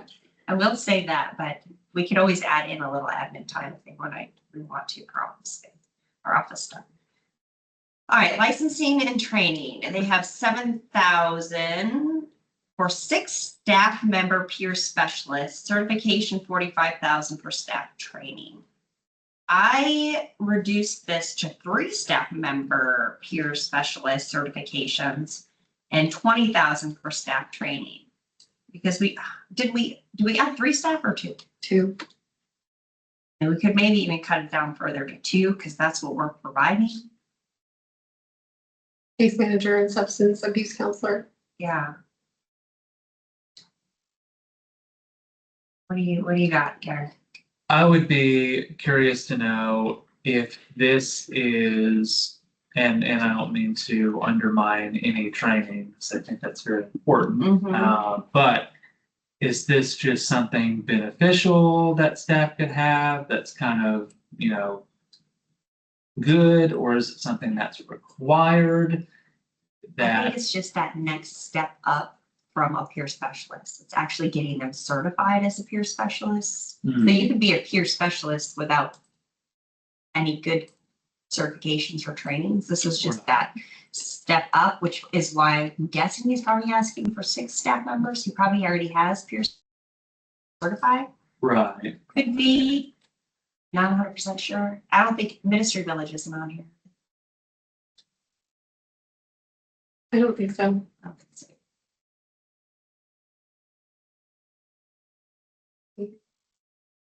No. No. Yeah, so we can't really ask that particular question.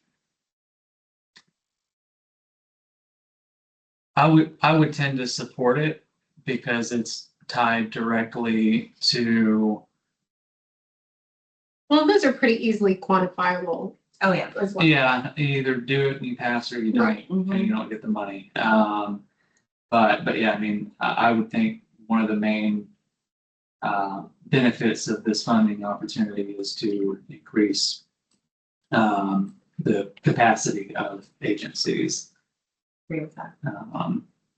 So yeah, I would support that. So go ahead and give them all. And we needed to circle back to travel assistance. Do we want to keep it at 20,000 or do we want to cut any there?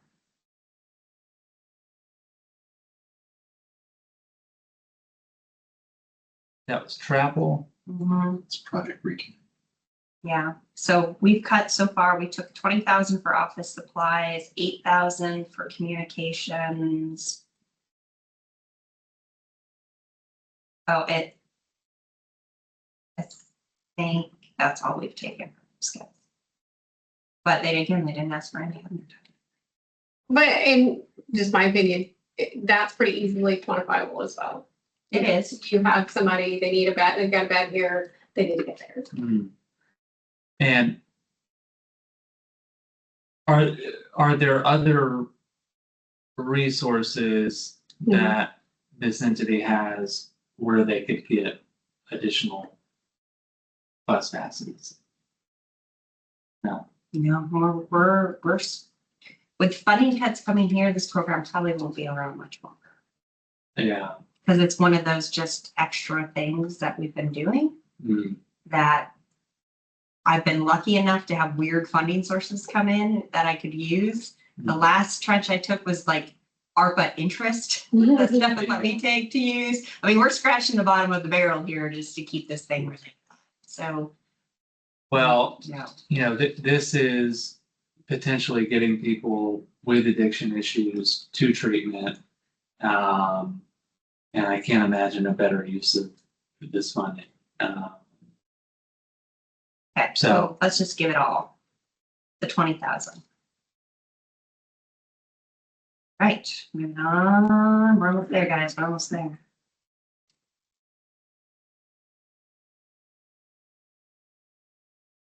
And My so, goodness, my spreadsheet is acting crazy. Hold on. so I want to go through offensive with you, but there was another thing I totally forgot about until somebody brought it up on this call, is we do require insurance. Yeah. And I know that the city required offensive to get insurance as well because of the pallet shelters, but I don't know what the insurance requirement was. So if this is an additional insurance on top of that, offensive maybe just bow out, but we won't know that. My guess is it's probably very The same, it probably is. So let's just go through them anyway. Okay, so we know there's a, let's just go through what they asked first. So they asked for 2 peer specialists. They asked for used bus mobile unit. They asked for $16,000 for $3,000 in reducing harm with officers. I think these were trainings. 5,000 reducing harm with Jesus, 8,000 unmasked reconciliation seminar, and 1,000 outside initiative. I'm probably gonna need to bring up their application up. So we refresh what any of these things are.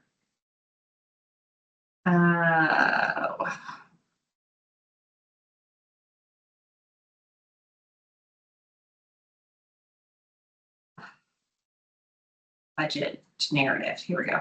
This should do it. Yeah, we need to teach them on how to submit an application. Bless their little hearts. Okay. So the reducing harm with law enforcement officer seminar, 3,000. 12 trainings annually serving 120 officers. This unique law enforcement with naloxone. How do you say that?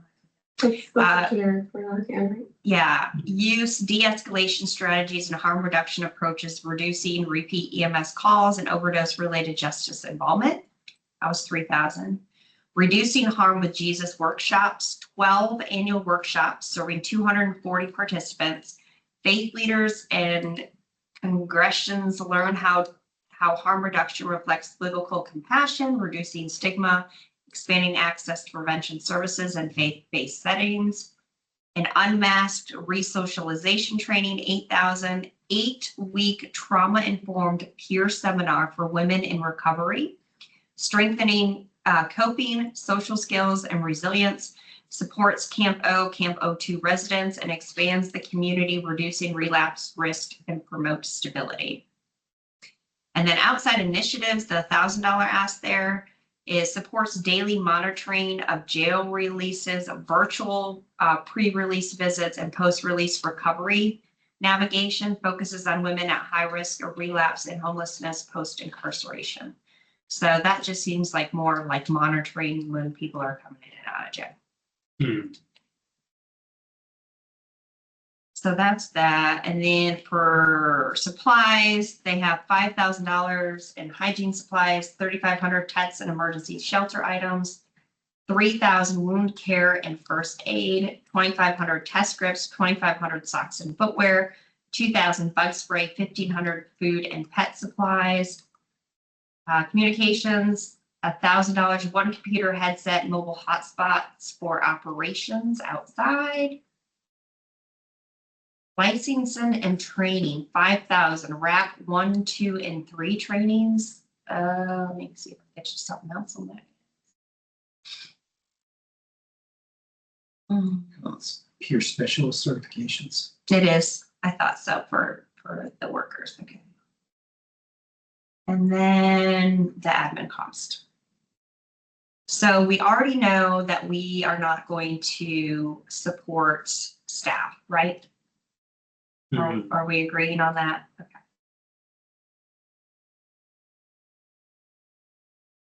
So I can certainly see a benefit to. We're not going to do the automobile because that's too big based upon what we've seen. So we're looking at program supplies, communication, and training. So the total of 16,000 asked. I'm good with that. The outside initiative seems. Yeah, let's remove that. Yeah. Remove the outside initiative. But. And they can spread that out, I think also makes that beneficial.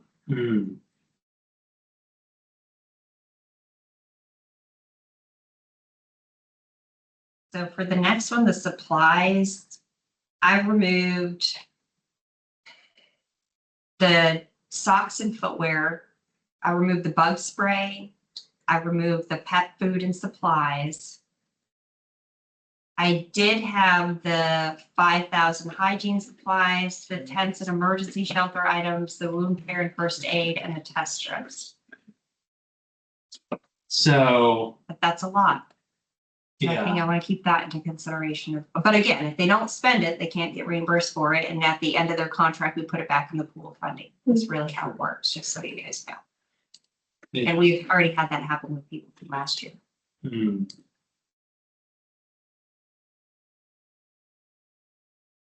Well, since this one's a little complicated, do you want to switch ahead to the communications? That was probably an easy one, since we're not funding staff. Oh, yeah. Um, Got it. yeah, here's the thing, and this is just because I know what I know. They are one of the nonprofits we have that are literally boots on the ground in the woods doing God's work. I guess is the best way to say this. Yeah. So even though we're not supporting staff, they still have staff. Okay. And I don't know, and they are in very, very early stages. So because we did approve a computer and a hotspot for somebody else, I think I would like to keep that consistent. And again, if they don't buy it Right. and submit it, we can reimburse them. So I'm good on the supplies. If they're, I question that, but if they're boots on the ground, as you say, then They are the most street outreach. If I have a homeless person somewhere, I mean, there's a group of street outreach people I can Mhm. call, but they're the one of the first, like, where are they? We'll go see them, yeah. people. Okay. So yeah, I'm good with that. That's still taking The- off the Yeah, remove stick ring, the, the socks, footwear, Yeah. bug spray, and pet food. I mean, those, yeah, their needs. Pet food, Liz. Here's the Grinch. Guys, I know, but you can go to our local shelter and they Yeah. have a nonprofit in there that will give you free pet food. Okay.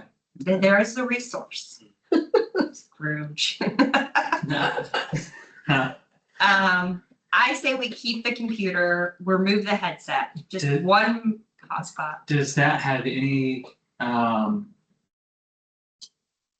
would that have any effect on future asks for them if we're allowing people to ask for, computers, for example, the first year and then not a subsequent? Would it behoove them to wait until next year when hopefully they're in a, a better financial position and would be asking for maybe 3 positions and 3 computers? You know what I mean? That's a good point. Yeah, probably. Since we only want to award it one time, Yeah, that's what you're saying, right. and we're not adding any positions. Yeah, I'm okay with that. I would maybe like to keep a mobile hotspot on there. But I don't know if, I don't know if they have a computer they could use that with or not. Let's just take it out. They can come back next year for that. All right, and then the licensing and training for their staff, I would definitely like to keep. Yeah, And then the admin cost will be whatever 10% of that is.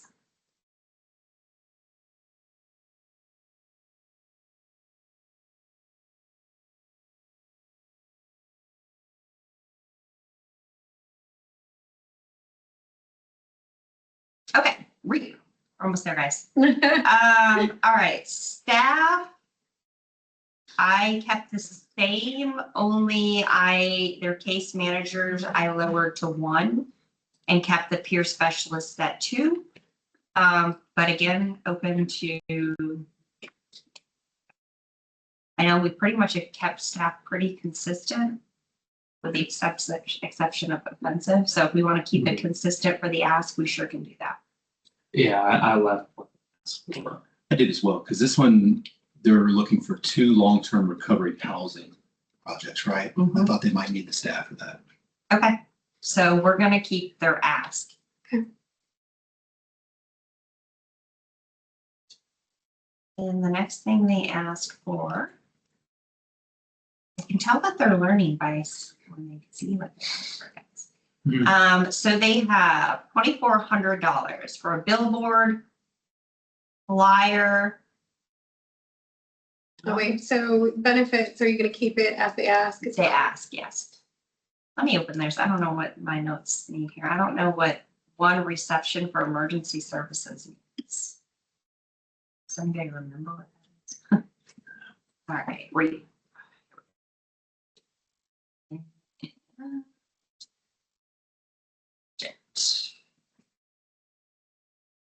so nobody can say we didn't like take our time. I might have a meeting. Do we have a meeting at 1:00? It's 1:30, so.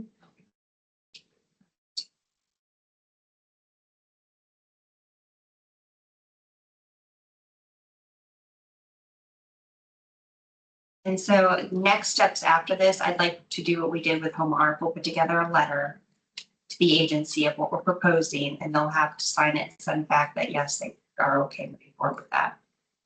If the board chooses to vote. Hmm. And this has to be approved by the opioid board first, then go to the Board of County Commissioners. So the opioid abatement board will finalize the actual recommendation Mhm. and then just send it to the BCC. So if there's gonna be adjustments to the ask, the opiate board will first do that. Yep, and the BCC just takes the final, what we're moving forward with. Okay, okay, Makes it a little easier on us. yeah, okay. Okay, let's see. I don't really see an explanation of the budget.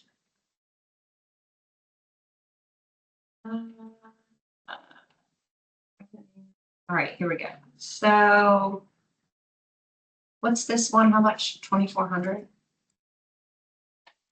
The chief billboard. So billboard, one reception for emergency service provider, training programs, mobile unit graphics, building signage, projected to be $200 a month, 2,400.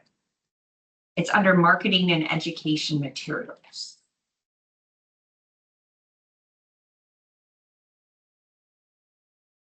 I mean, that seems like a lot for $200 a month. This thing. It's not very specific. It just says training programs, but it doesn't say. I'm sorry, where are we at? I'm lost. No, you were in the right spot. Okay, I thought Right there. we're moving on. I'm like, wait a minute, what are you talking about? But there's no, I don't see a, oh, here we go.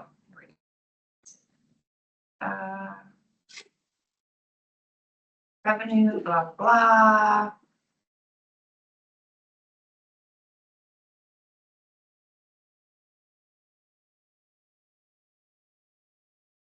So mobile unit expense, REAP will be providing a vehicle as REAP's in-kind contribution with the budgeted amount covering the operational costs of fuel maintenance and insurance. There's not really a lot more information I can give you guys on this one. Garrett, what'd you have? I got it. But to be consistent with what we've approved, I think it would be reasonable to leave the Billboards and billboard, flyers. yeah, I think that's fair, but with the same caveat, this has to be, Pre-approved. right.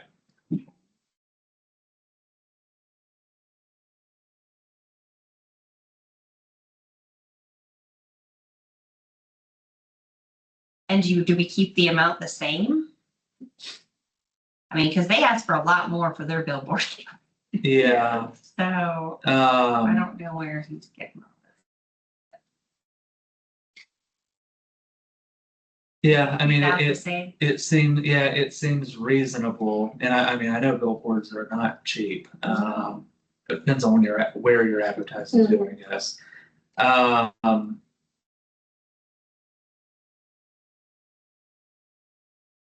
Yeah, All right, let's just leave the amount the same, but we're only gonna do billboard and flyer, and it's gonna have to have. Yeah. Okay, all right, the next one is automobile fuel maintenance and insurance. So this one, I reduced to 5,000 and I did the 44 cents a mile for substance abuse related training or travel. So we now have one for 5,000, we have one for 10,000, and we have another for 5,000. Just to keep everybody updated on that little fella.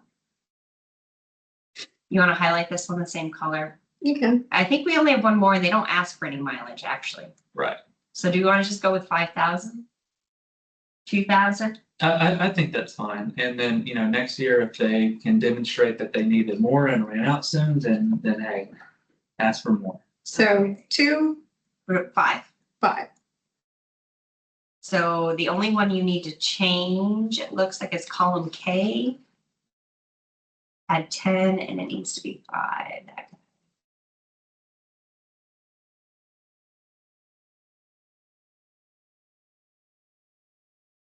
And again, it's not for insurance, it's not for maintenance, it's 44 cents a mile. Right. And what they choose to use that for is up to them. Supplies, they ask for 28,000 for client needs, including insurance, medical and dental co-pays, cost of MAT, PPE, harm reduction costs. Again, not very specific. They did give a little more information in their application. Let's see. Have we funded co-pays before? I feel like that's a little. I don't I think so. would avoid this play to play. Yeah, I don't have word fuzzies on it, and I don't know the interest rate like y'all do. So, I mean, the cost of MAT and PPE and harm reduction, yes. Sure. But the other stuff, the insurance, the medical, the dental co-pays, I don't think we can do any of that. The rest are supplies they're actually purchasing, so they can provide us. Yeah, you get an invoice. Yeah. Okay, so let's change that. So we're only gonna do cost of MAT, PPE, and harm reduction. Do you want to keep it at the 20? And how much do we think? I would maybe take it down to 5. 5, I'm good with 5 for that. Yeah.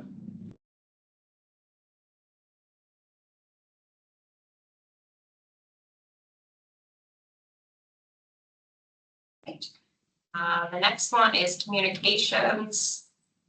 So they have 1 base computer, 2 laptops, 1 office printer. Wait, did you do housing? Oh no, missed that. Housing, 2 resident houses, rent, utility, water, sewer, electrical, maintenance, insurance. This is kind of the way I would view the Bright Bridge shelter expansion. Because Yeah. these are housing units specifically for citizens going through recovery. I did reduce it to 25,000, but again. We took it off of Bright Bridge, so we're not paying for housing on anybody so far. No, go back. It's not under housing. It was under the Utilities. extension, Yeah. operational. Go up, I think.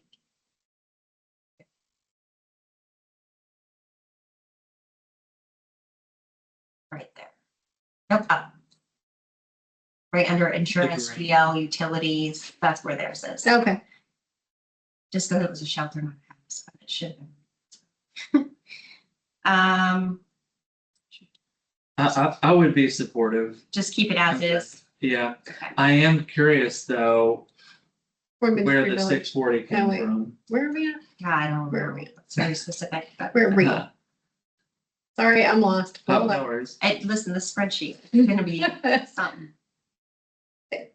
Yep, so we're gonna copy P and put it in Q. We're gonna keep it at the 25,680.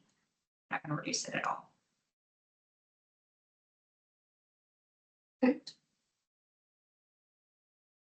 All right, and then the communication, they have 14,400, 1 base computer, 2 laptop computers, 1 office printer.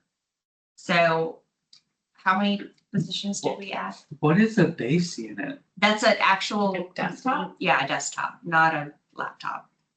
In what world Do we do use those? those things, well, no, do those things add up to over 14,000? I don't know.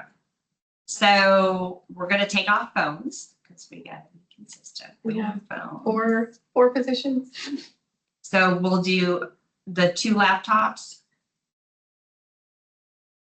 2 laptops, and 1 printer. I think is what we did before. Yeah, I think so, yeah. And what did we get them for that? I think we've pretty much been allowing $1,000 per person per computer. I think So- that's pretty much what it, so I would say 4,000 if it's 4 people, and make it work however you need to make it work. How do you want to do that? I think that's pretty consistent on what we can. do. Okay, so do 4,000 and you get what you get Yeah, Yeah. for otherwise, laptops and printer. yeah, otherwise I don't have a metric to get Yeah. Yeah. 14, I mean, that's a wild number. Wild West in here. Nah. All right, and then we have $2,040 for pure special certifications. I think I'm good with that. Hmm. And then we'll have to figure out whatever the 10% adds up being. Last but certainly not least, YMCA. All right, so I reduced their health coaches to 2, but you want to just keep it? Because that's what we've been doing, Yeah, I left it. right? So make that the same as what it was. And the benefits will be the same as what they requested. And the next thing they asked for is programs. I kept this the same. I didn't change any of it.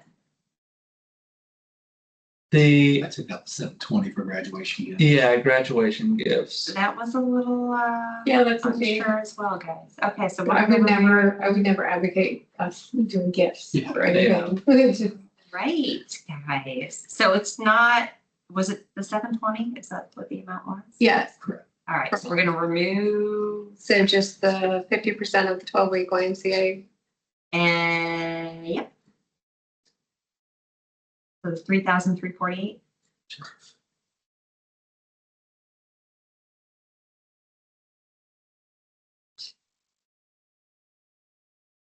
Are you over there? Sorry. Everybody's starving. Miscellaneous expenses for unseen minor expenses related to the new program. I lowered it to 500, but I was like, I don't know what to do. Should we just take it out? You still got 9% admin. Yeah. Yeah, they got admin they can use for that. Yeah, I think that's consistent with everything we've pretty much done unless it's computers. Yeah. No, we've taken it off altogether, Yeah. except for a laptop. Yeah, and a hotspot and a printer, I think. Yeah. That's it. Okay, and then licensing and training I kept as is. I mean, I don't know enough about that, but it seems important. Then you got to provide backup that you did that. Health coaches, we would leave that the same since you guys kept staffing the same. So I'll put that back to the 360. And then we just need to figure out admin time. Okay. And holy moly. You got some uniforms in there as well, I think. Yep, we're gonna leave those as is. Yeah, since we left staffing as is, it was 2 shirts a person, I think, or something. All right. That's it. That's it, guys. 2.5 hours later. I know y'all are beyond ready to go, but I have a quick question for you. Sure. Is this the appropriate time, and it might be that it's the next meeting, but just to ask, obviously with suggestions for the budgeting, not to increase our amount, but I had one question about staffing for you. Sure.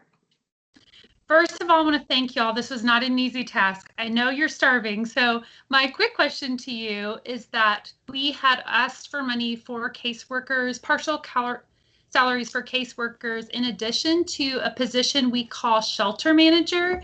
And I could send you the job description. I think it might have actually been submitted, but it's called shelter manager, case manager. I was just going to suggest, I know that was something that you said, the additional assistant shelter manager would basically take on that added role. I just feel like for the purposes of this actual grant, because we are asking for designated beds for opioid use disorder, for the MAT treatment to be successful, I feel as if this position is the most integral one of the entire grant. So my suggestion was just, as you're considering our funding, and you consider this as on your own, but I would suggest that just one of those caseworkers percentages instead maybe be for the shelter manager, case manager position. It's really just, it's the same amount of money, just moving it from one to the other, just because I feel like this position, kind of when you look through the writing of the grant, and this person with lived experience actually doing that case management and helping to coordinate all of this, we think about the recovery and the works to connect to the mobile unit and all of that. So I wanted to offer that suggestion just as someone on the ground, as we're looking at what these funds are being used for. It's really just looking at if that's something that you want to consider. So was that for the shelter manager position? Because we have 2 caseworkers, right? It is. We actually, so it's there's those 3 positions, 2 caseworkers and a shelter manager. And our shelter manager, his job title is shelter manager, case manager on our job description. And so my question is, would you consider just one of those caseworkers' salaries that you had designated instead just being used for that shelter manager, case manager position because of what this grant will entail? Okay, so just to make sure, so you're saying instead of 2 caseworkers, do 1 and fund the assistant shelter manager salary at 100%? Well, no, do the partial for the assistant shelter manager, but also instead of the partial for the second caseworker, just make that the partial for the shelter manager, that's caseworker as well. So remove the shelter manager $29,840 and make one of the caseworkers 100%. Is that what you're saying? So the caseworkers, just to take one of those funded partial salaries, and to put that towards the shelter manager, Okay, got it. You guys get it? Yeah. Got it. So you're cutting this in half and taking that half. And adding it to the shelter manager. So, Just so the, because I money feel like doesn't- the purposes of this grant, the way it's written, that one position will be integral to everything that we are doing on this grant.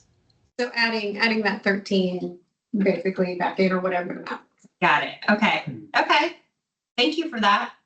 Thank y'all for what you're doing. Absolutely.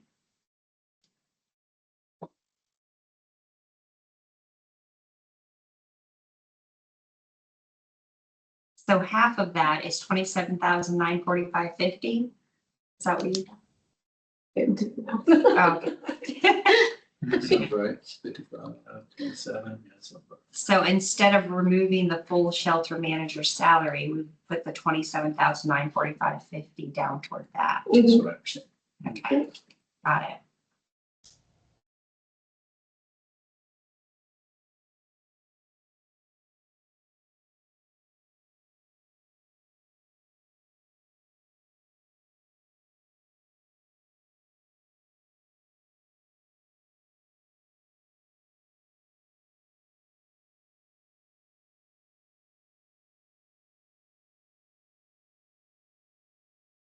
And then changing the caseworker to 1.